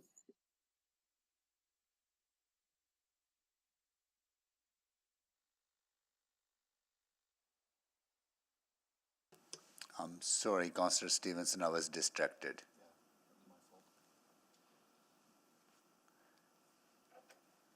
You're all good. I'm all done. Okay, great. Councillor Rice, can you take the chair, please? I have a chair. Yeah. Is it the funding formula is in place until December 2026, right?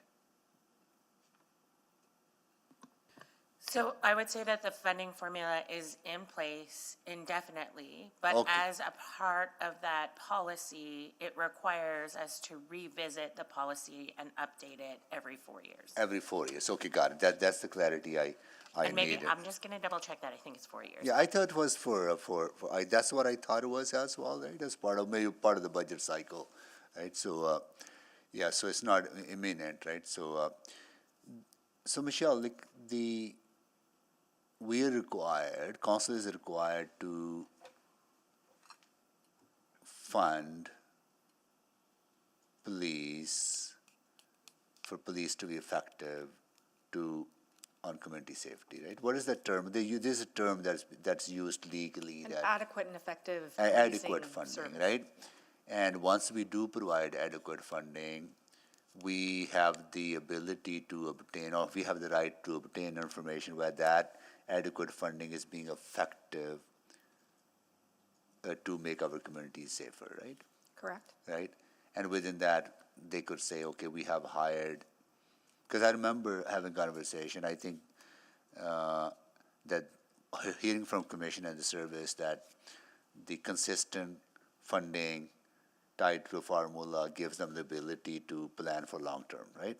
So they probably, what I would be interested in, okay, how is that consistent ongoing funding making our cities safe? Are you hiring more officers, right? Are you hiring, maybe that could be one example. So that information they will be able to provide that kind of information, right? Without going into operations. Yeah, I mean, I think they would need the information Yeah. from the service, but yeah. Because that's what I'm interested in, because I heard from EPS when they were here, there's a clear line of sight on the provincial funding, the 50 officers they funded. They're saying, okay, but end of 2024, we have hired 25. By next year, we will have full 50 hired under the funding that province provided, but it's not clear to me how many officers have been hired, for example, for the funding that city council has provided, right? I think that kind of clarity will be helpful for us to really demonstrate value for money. It helps commission and helps the service as well, right? So got it. That, and we can request that kind of information, right? Yep, correct. Got it. Okay, thank you so much. Great. I will take the chair back. Return the chair back to you. And Councillor Principe, go ahead, please. Thank you, Mr. Mayor. I'm not sure if I'm allowed to direct a question to our members, our council members that are on EPC. Probably not, because they wear council hat, not the commission hat. I'll maybe go to Michelle. Right. What is the question, Counselor? Just wondering if this is something that, discussion that has ever come up at police commission meeting, and if this is something that they have brought up and maybe proposed. So I would say our council members who are on the commission, if that conversation was held in public, in a public conversation, they can probably answer that. If it was in private, they really have to keep their EPC hat on. Right, right. Okay, with Okay. that, I know if any of our two council colleagues who serve on commission, Councillor Wright, you want to add something? I will just say publicly on the Edmonton Police Commission website, they do post on a monthly basis the financials and variances in that to their budget. So I'm wondering, so that information is readily accessible. It doesn't get into specifics though, like different projects or services that might or might not be better because of the police funding formula, but there is that financial information available. Right. And so, yes. and publicly, I guess that's Yeah, all I can provide. Yeah, right, yeah. Maybe I'll ask to the mover then. Have you considered speaking with our council colleagues who are on the police commission? Maybe it's for them an idea to bring forward to the commission. I thought that should be our step. I think what's If we were to do this. as I understand it, this is like we as council cannot direct the service or the commission. If we want to make an inquiry, we have to do it by a vote at council. It's a very cumbersome, clumsy process, but I can't ask Council Wright for something because she is not the commission. She is one commissioner and a city councillor. I can't even ask the chair for information or the police service directly for information. I have to bring a motion to council. Yeah, I think. It's very clumsy. I'd prefer direct access if you're willing to amend it. No, that's not what I mean. I'm quite sure you know that's not what I mean. Oh, don't. And that doesn't really answer my question. Yeah, okay. Thank you. That's it for me. Thank you. Thank you, Councillor Principe. Councillor Wright, you have more questions or to speak? Questions? Okay. Councillor Principe, you move the second round? Sure. Yeah, I'll move the second round. Second. Okay, please vote.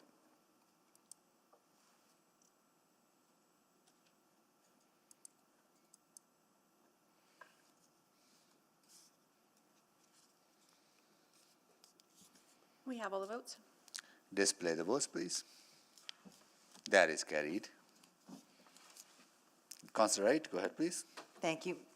Ms. Plouffe, I'm just wondering how the wording of this motion, you said this is legally sound, I guess, in the way, and it's an on-side question. How does this vary from the wording of the question relating to the audit plan that was posed to the commission earlier this year? The audit, ability to audit and request, the audit piece is different than the financing requirements in terms of providing a total budget. So all we can do on the audit side is request that they do an audit of whether it be operations or what have you. So our authority in relation to directing an audit are limited. Okay, but I don't think that request was directing them to do audits. It was just requesting a list of what they plan to do for audits. But we don't have that ability under our bylaw or under the Police Act. Oh, I think you can request information about audits they plan to do, you know, but again, as it relates to the funding envelope, the total budget funding envelope. Okay.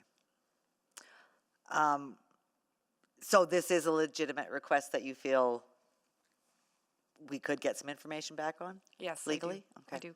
Okay, thank you. That's all I have. Thank you. Councillor Rice, go ahead, please. So the funding formula will be continued effective until end of 2026.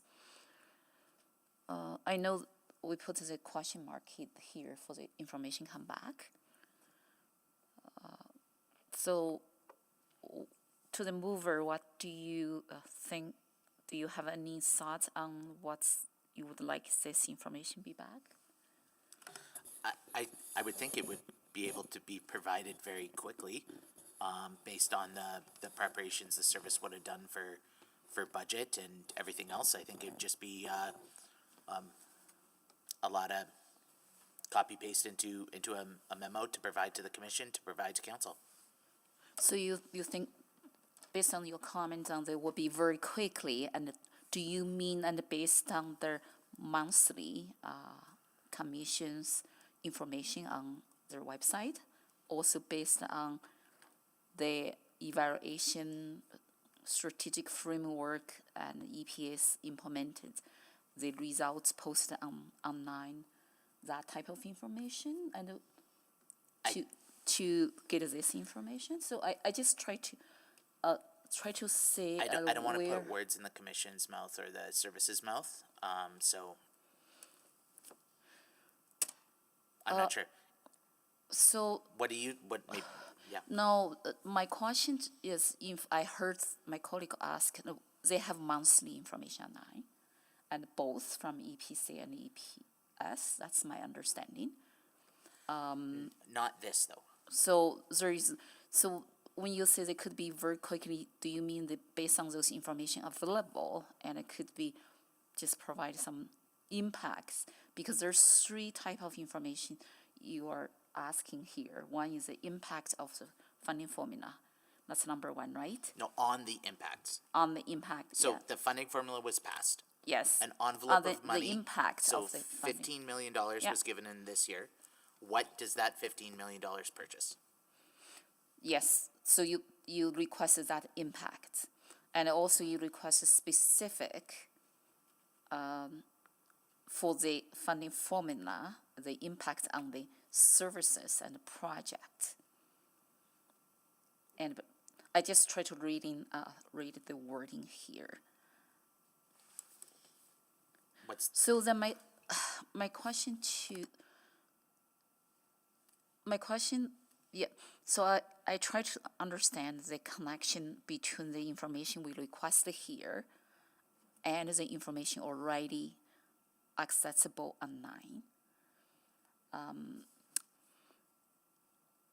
What we really want to use this information? Sorry, what's the question? What we really want to use this information if you get this information? So we've provided money. I want to know what that money goes towards. I want to be able to have confidence under the obligations under the Police Act that council yes. gathers information to assess the efficiency and financing requirements of the police service. Yep. And policing is provided at a level that is adequate and effective. If anybody doesn't want this information, they're free to vote against it. I get it. The information is always helpful for us to look at the impact. But my struggle here, and because the information right now online are accessible, what's the difference here So you it's- request? Try to it's- resolve which problem? It's not. No, it's not. No. So there is no specific information for the formula impact, for the services project they provided under the formula. Not like, so there may be monthly balance sheets or monthly statements or monthly reports to the commission, but it doesn't, maybe flip the question this way. If somebody asks you, you voted for a funding formula, what did you get for it? Can you easily answer that question? So is that reflect the reports they provide back to the council? And then the results, is that in the report provided? I just want to ask you as a mover, if you put motion there and you may have more, If it like, I'm not sure how to answer your question. so they provide the reports every Yeah. year, they have the evaluation framework, and then that information is online as well? No, not, So not not for the this formula. information, Yeah. you think that is not Yeah. enough? Yeah. My time is out, I'm sorry. Time. Okay. Okay, that concludes all the questions on this. Anyone to speak?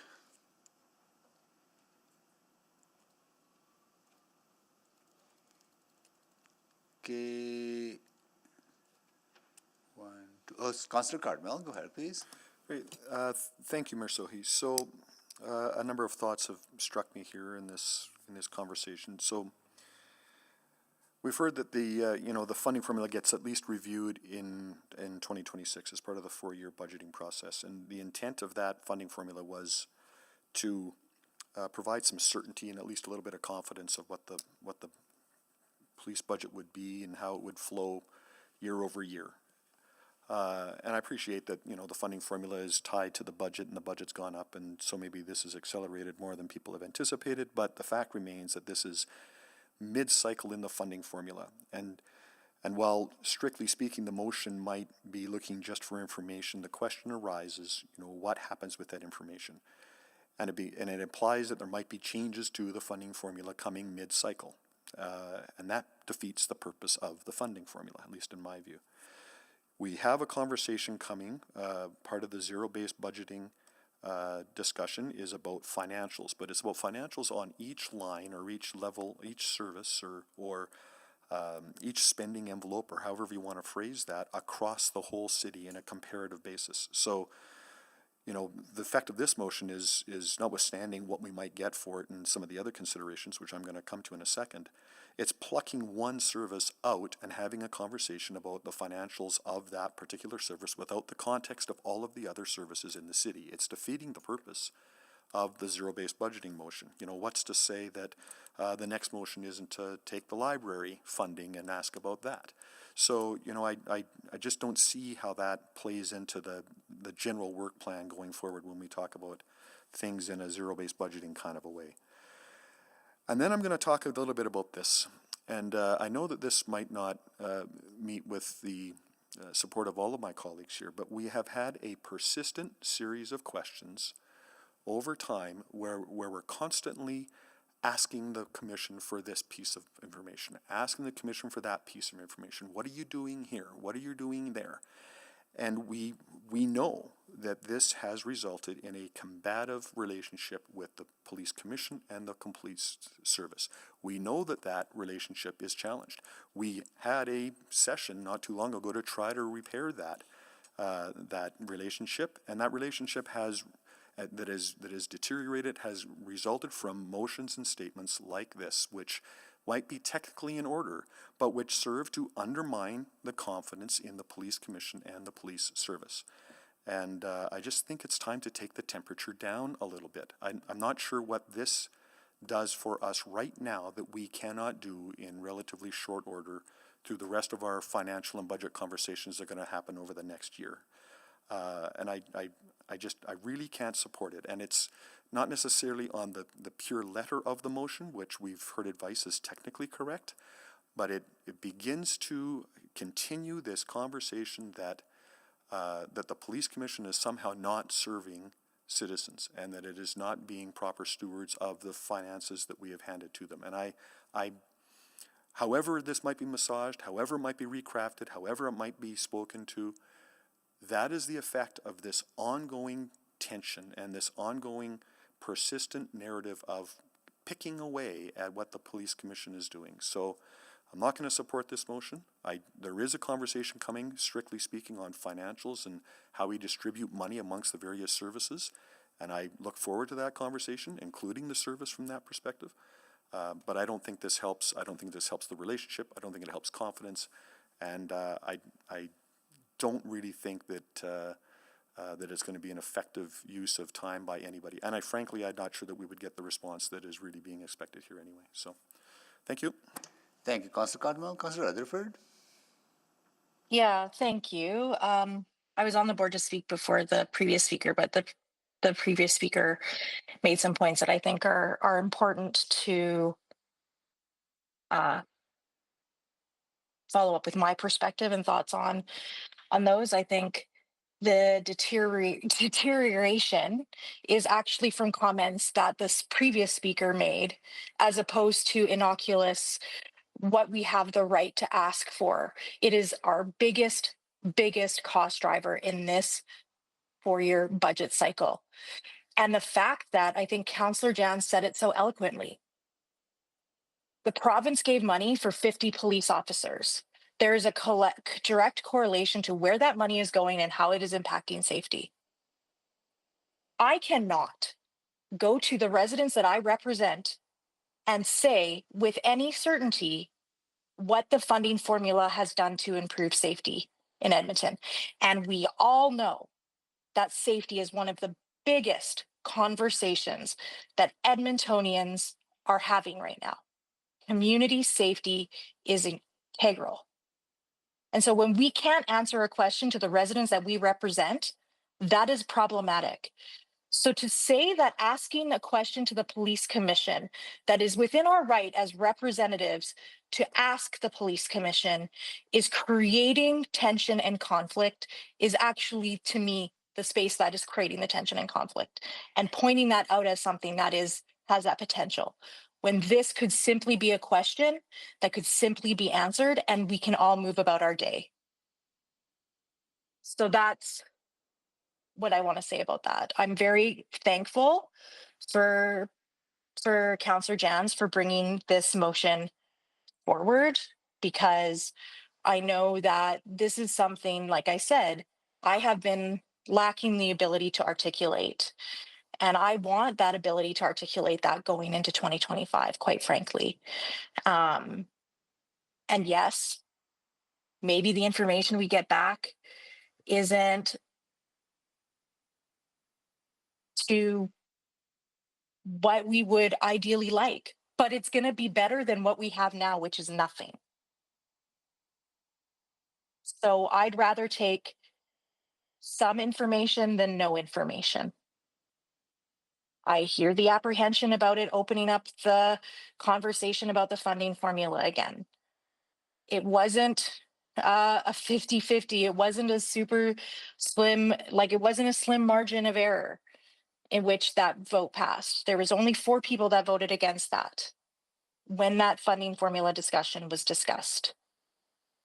Majority of council supported it. But as we are continually reminded, every budget adjustment with the bike plan implementation acceleration, yes, everything can be put on as an amendment and debated. But I think that there is understanding that there is difference between a capital budget and the operations of one of our most impactful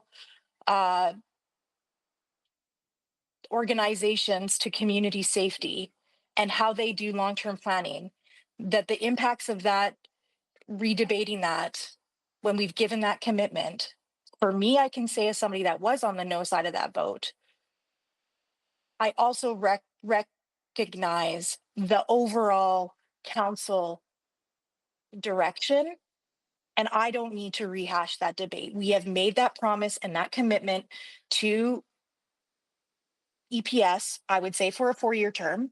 I would say I respectfully disagree with administration that it is considered ongoing.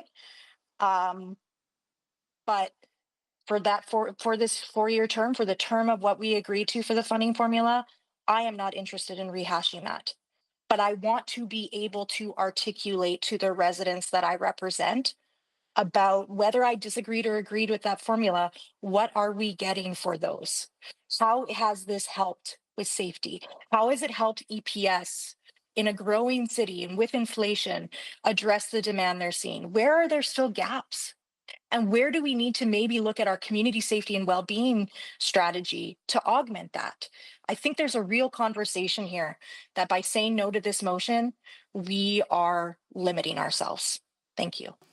Thank you, Councillor Rutherford. Councillor Wright. Thank you very much. I'm sitting here conflicted as to whether to Councillor Hart. What's Councillor that? Hart. Councillor Hart. Oh, yes, yeah, oh, no, and as a counselor, I am conflicted.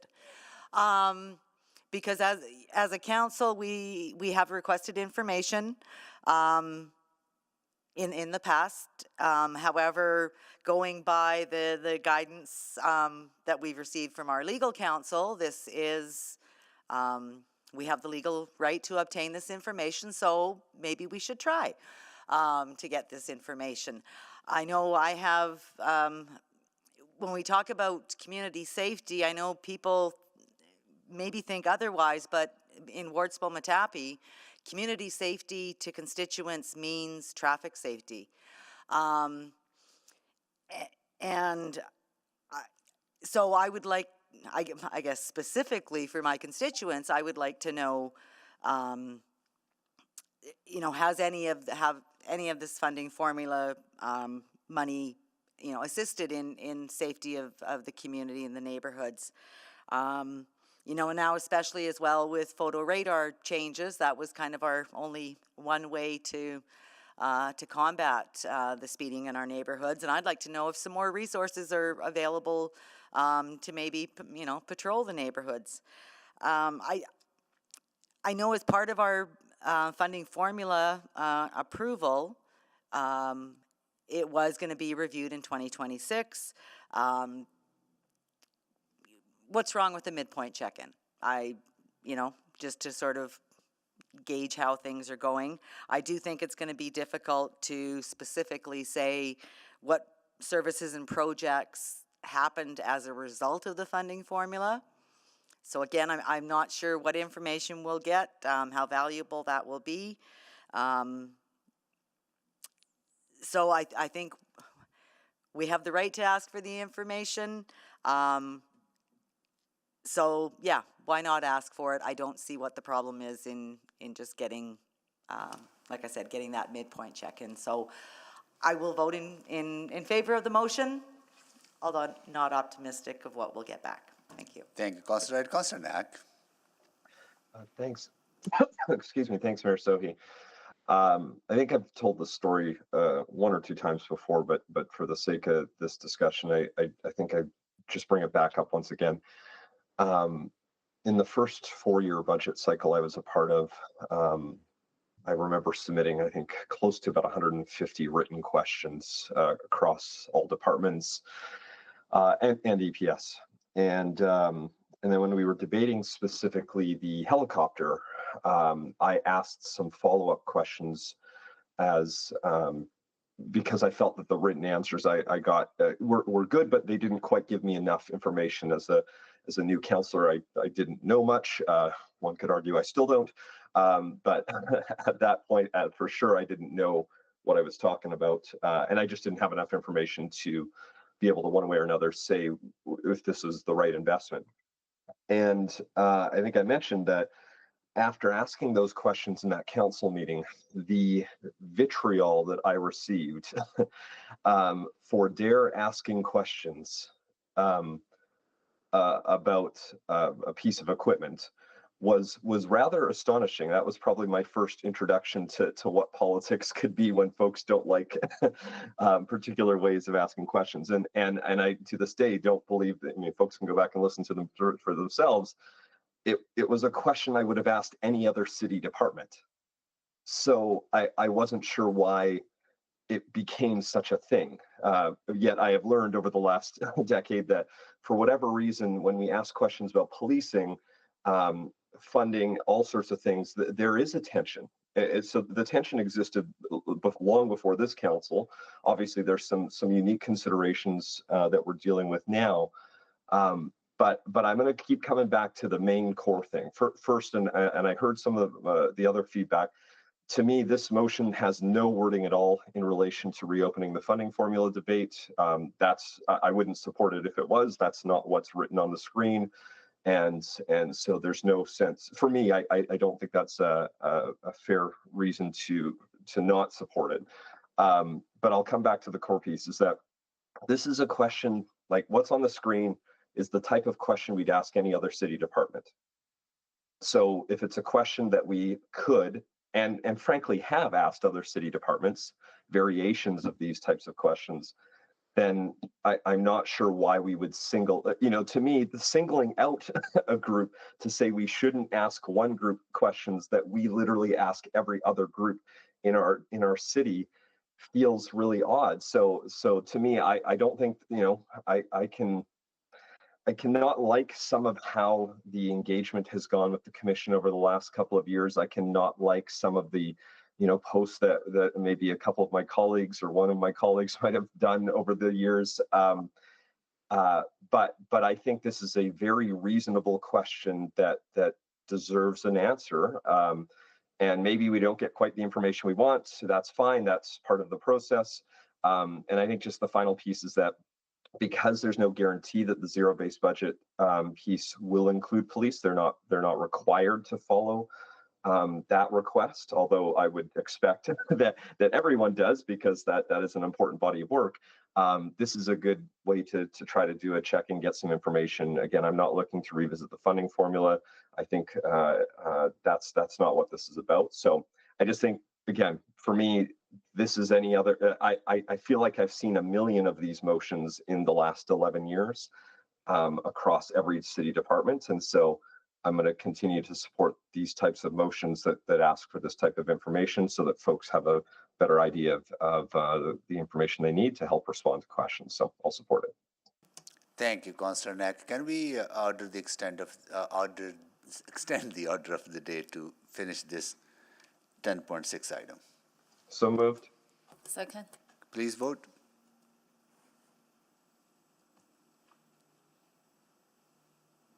Yes. Thank you, Councillor Jans.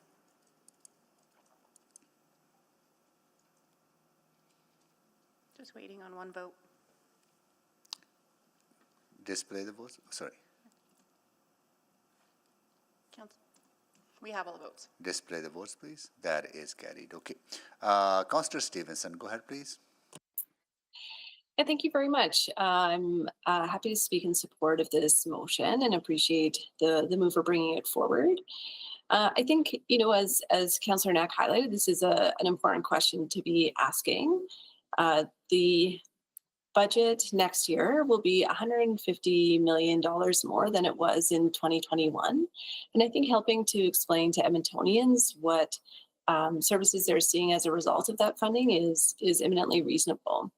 I think we're presuming a lot of outcomes, including, how this information might be used, but I don't think we can do that. I think we're also presuming that we won't hear a really robust response back. And, I know, for example, some of the excellent work that has been happening around the guns and gangs strategy, for example. So I think, as always, this is an opportunity to hear the good news stories and some of the great work that is happening as a result of these additional resources. I do want to address something that I am deeply concerned about, which is the notion that requesting information is the cause for a fracture in a relationship.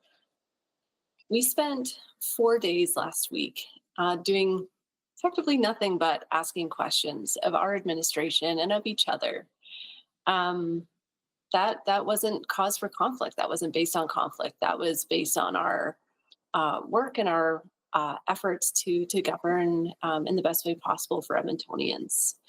It's critical that we do this due diligence as we are stewards of public resources. Questions are not criticisms or critiques, and critiques are not attacks. They are a fundamental and critical part of our democratic process and providing value for Edmontonians. So I am happy to support this and look forward to ongoing conversations. Thank you. Thank you, Councillor Stevenson. Councillor Rice, can you take the chair, please? I have the chair. Thank you. I had a chance to meet with two police officers yesterday evening coming out of Meadows Rec Center, and they were responding to break-in at the center, and I was able to personally thank them for their service to the community, and so I want to extend that to each and every officer, frontline officers, and we have folks who are making our community safe for their commitment to Edmonton and how hard they work to make our community a safe place. We are the stewards of public money. As stewards of the public money, and we have a responsibility to demonstrate value for that money. So when over the last 3 years, we have invested quite a bit in core municipal public services. So when we invest in libraries, we know the outcome. The libraries will be open on Sundays, right? When we invest in snow and ice, we know the outcome that now we will be able to meet our service standards under these and these conditions. So there's a clear outcome attached to the resources that we allocate. When we fund ETS, we know how many new service hours will be added and how many new communities are going to get access to public transit. When we allocate funding to fire, we know how many new fire stations will be opened and how many new firefighters will be hired. When we allocate money to housing, we know how many new units will be built and how many people will be housed because of those investments. I want that kind of information from EPS so I can tell that good story to Edmontonians, how our investments are making our community a safer place.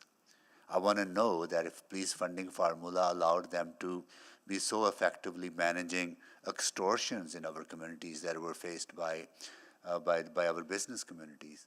I want to tell that story. I want to tell the story of guns and gangs, how that is making our community safer. I think that's the information I'm seeking and looking forward that, because that information is not readily available. It might be available on a website or some public document, but we expect our administration to present information to us in a public forum that we can ask questions on that information, that through that information tell that story. And I think this information will be helpful for us to tell that story. I had meetings leading up to budget with the business leaders, including downtown stakeholders, and they continue to raise the questions about whether they're seeing enough officers in downtown, on Chinatown, or White Avenue. And I need information to communicate back to them. Say, yeah, you are. If you're not, then here's the reasons. That they're hiring more people. They have hired 100 people. They're going to be hiring more people. Here's the challenge about hiring. Right? I think it's all information will be good information for us to tell that story of how our investments are moving toward making our communities a safer place, and that helps Police Commission, that helps EPS, and that helps us, and helps Edmontonians to feel more safer in our communities. Otherwise, in the absence of publicly available, easily communicatable information, there will be a void. And some people will continue to exploit that void to tell a different narrative, which is not the true narrative, right? I think we need to have that information and assist police commission and demonstrate how hard they're working as well on making our communities a safer place for everyone. So I hope that we can get this information. I'm pretty confident that we will get this information because it serves all of us, right? So, and I hope that Council can support this. So, thank you, Councillor Jans, for bringing this forward, and also Councillor Tang for, making sure that this was brought to Council. With that, I'm going to take the chair back and then go to Councillor Jans to close. Return the chair. Thank you. Yeah, I think my it's very very simple and self-evident as why this information would be helpful, but maybe I'll just speak to the folks who have who don't want the information. And I guess my question would be like, if you like the formula, if you like having a funding formula, if you like having a guaranteed increase every year, don't you want to sell that? Don't you want to say, here's what we were able to do with that funding, that's here's the benefit of it, and here's all of these different allocations? That's what I was trying to ask the service when they were here, saying, okay, so there's this new money coming, where like, what are we getting for it? What can we go and tell Edmontonians? When I'm out at an event and I can say, just as the mayor did already, you know, this much money allows for this many more meters of snow clearing, this many more books borrowed at the library, this money, this. I struggle sometimes to articulate that when it comes to the largest item of the city tax budget. And you know, as a funder, we buy outcomes. Like we all deserve to feel safe. We all want to feel safe. And there's a persistent narrative from some that the police have not been supported yet. I mean, the budget is expected to grow over 12% between 23 and 26. That's a significant double-digit increase. So it's about having this information so we can show the public. I don't think we should be hiding how much we're spending. I don't think we should be hiding or downplaying expenditures or investments in any area. I think we need to draw a clear line between nothing is free. So when a change happens, like body cams are mandated or photo radar is cut, there's impacts. And I think we need to show what those impacts are. Somebody said to me, I don't understand why we can't have a police officer at every crosswalk. Well, I said, do you even know how much that would cost? Like, do you know, like, for making an investment of another 500 people in traffic safety, how much that would cost? So I don't think we should be scared of the numbers. I don't think we should be worried about, or we shouldn't be presuming third or fourth order consequences of some request for information here. Let's see what has been spent. And let's Edmontonians, let's share that with our constituents, with our stakeholders, with the business community, with others who have asked this information as well. And actually, I should highlight, part of the impetus for this actually comes from the police association, and conversations I've had with frontline officers where they've asked, where's the money going? Where's the money going? And I struggle to answer that question, and I shouldn't. I should be able to be just as confident in answering that question as I am in parks and roads or anywhere else. So I think legal for help assisting with the wording of the question. Not only is it in order, but I believe it's as politically neutral and unpresumptive as it can be. And if I'm the service, this is an opportunity to, as the mayor said, celebrate your successes, celebrate the story, and to talk about what's being done with the funding. Because at some point we're going to have a conversation about whether a funding formula is a good idea or not, again, and to what percent should it be, again, or whether we should be going back to a service package model. And one of the hesitancies I had was when you move away from a service package model, it's harder and harder to draw the line between dollars and investment. So I would urge everyone to support this and support better, more fact-based, more accurate information. Thank you. Thank you, Councillor Jans. Please vote.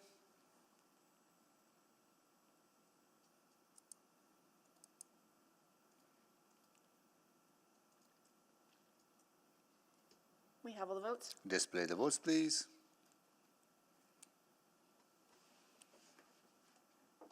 That is carried.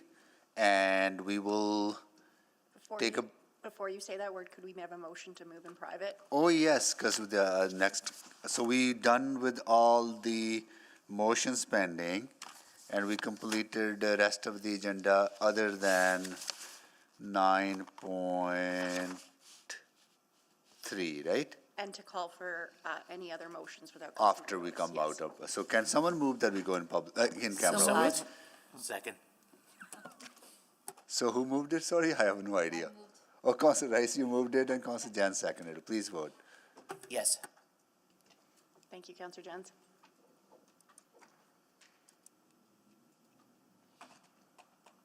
We have all the votes. Display the votes, please. That is carried.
We are live from council chambers. We are live from council chambers.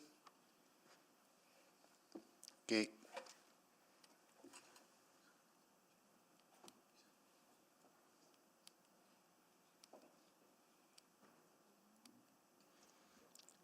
I have put the motion for this item in the chat.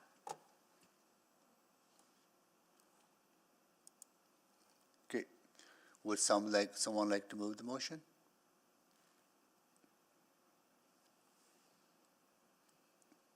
Council.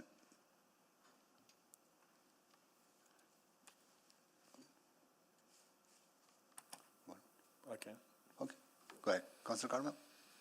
Okay, I will move that attachment 1 be added to the December 10th, 2024 Office of the City Manager Verbal Report, OCM 02795.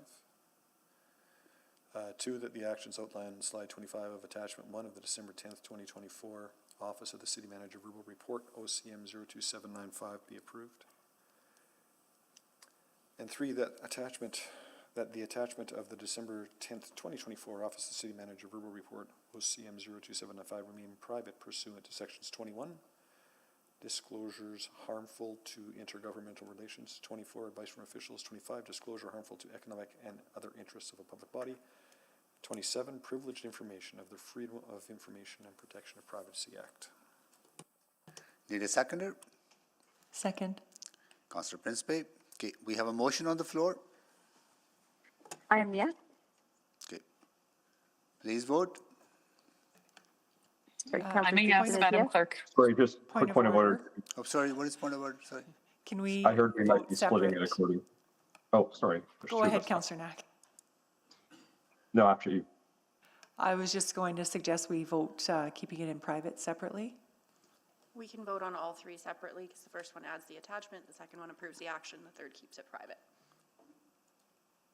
I'm sorry, Councilor Principe, are you saying vote separately on 1, 2, 3. 1, 2, 3? I'm just reading it. Just give me.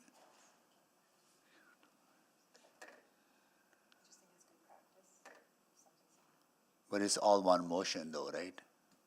We can vote on all three parts independently because they're three different actions. Okay. Okay, Councilor Knack, you had a note, a point of order? No, just the same thing. I had heard we were going to divide in order to be able to vote to keep it in private and add the attachment. Okay. All right, part 1, please. Vote on part 1. Councillor Stevenson is yes. Thank you, Councillor Stevenson. Yes, Madam Clerk. Thank you, Councillor Hamilton. Yes. Thank you, Councillor Jans.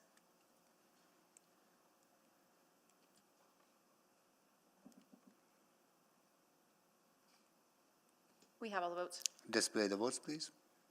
That is carried. Now part 2. No. We're just sending the vote out.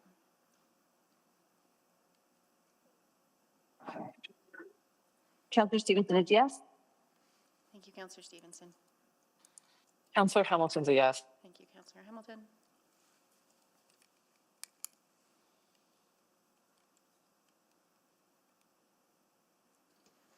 We have all the votes. Display the votes, please. That is carried.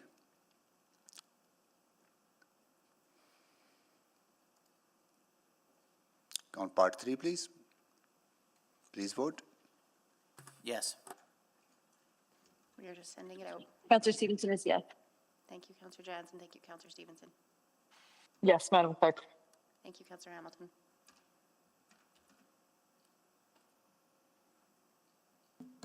Have you sent it out yet? I'm a yes. Oh, Yeah, there we go. There you go. It's coming, yes, thank you.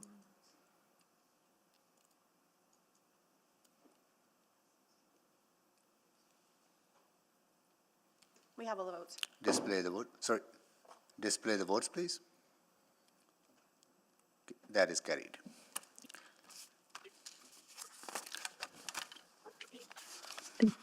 Okay, Mr. Mayor, may I make a subsequent motion? just on this? Yes. Oh, yes, please go ahead. Yeah. Thank you. I will move that administration report back on options to support the completion of the WindSphere expansion project, the due date of the January 22nd, 2025 Executive Committee. Second. You kind of want to quickly introduce it, please? Oh, yeah, this report is intended to look at different options that we can take to support the WindSphere project. We've discussed a number of different options in the past, but I think there's more that we could explore. So this provides administration with an opportunity to bring that forward and on a timeline that recognizes the construction process for WindSphere so they can get some clarity by early in the next new year. Okay. Please vote. Sorry, anyone else? Questions? Anyone to speak? Just on the timing of the report, not sure we can meet that date. So I guess what I would say is if it's January 22nd, we will not be able to post this report in accordance with our normal timelines. It will be a late report. I'm comfortable with that. So for the agenda, will be late, okay. Yeah, it can make the agenda, it's just gonna be, it won't be posted on time for the agenda. Okay, with that understanding, yes, okay.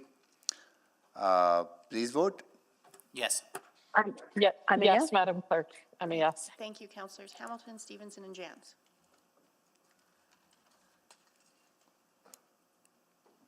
We have all the votes. Display the votes, please. That is carried.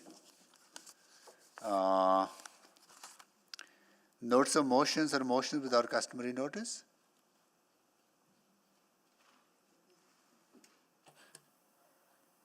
Mayor Sahi? Oh.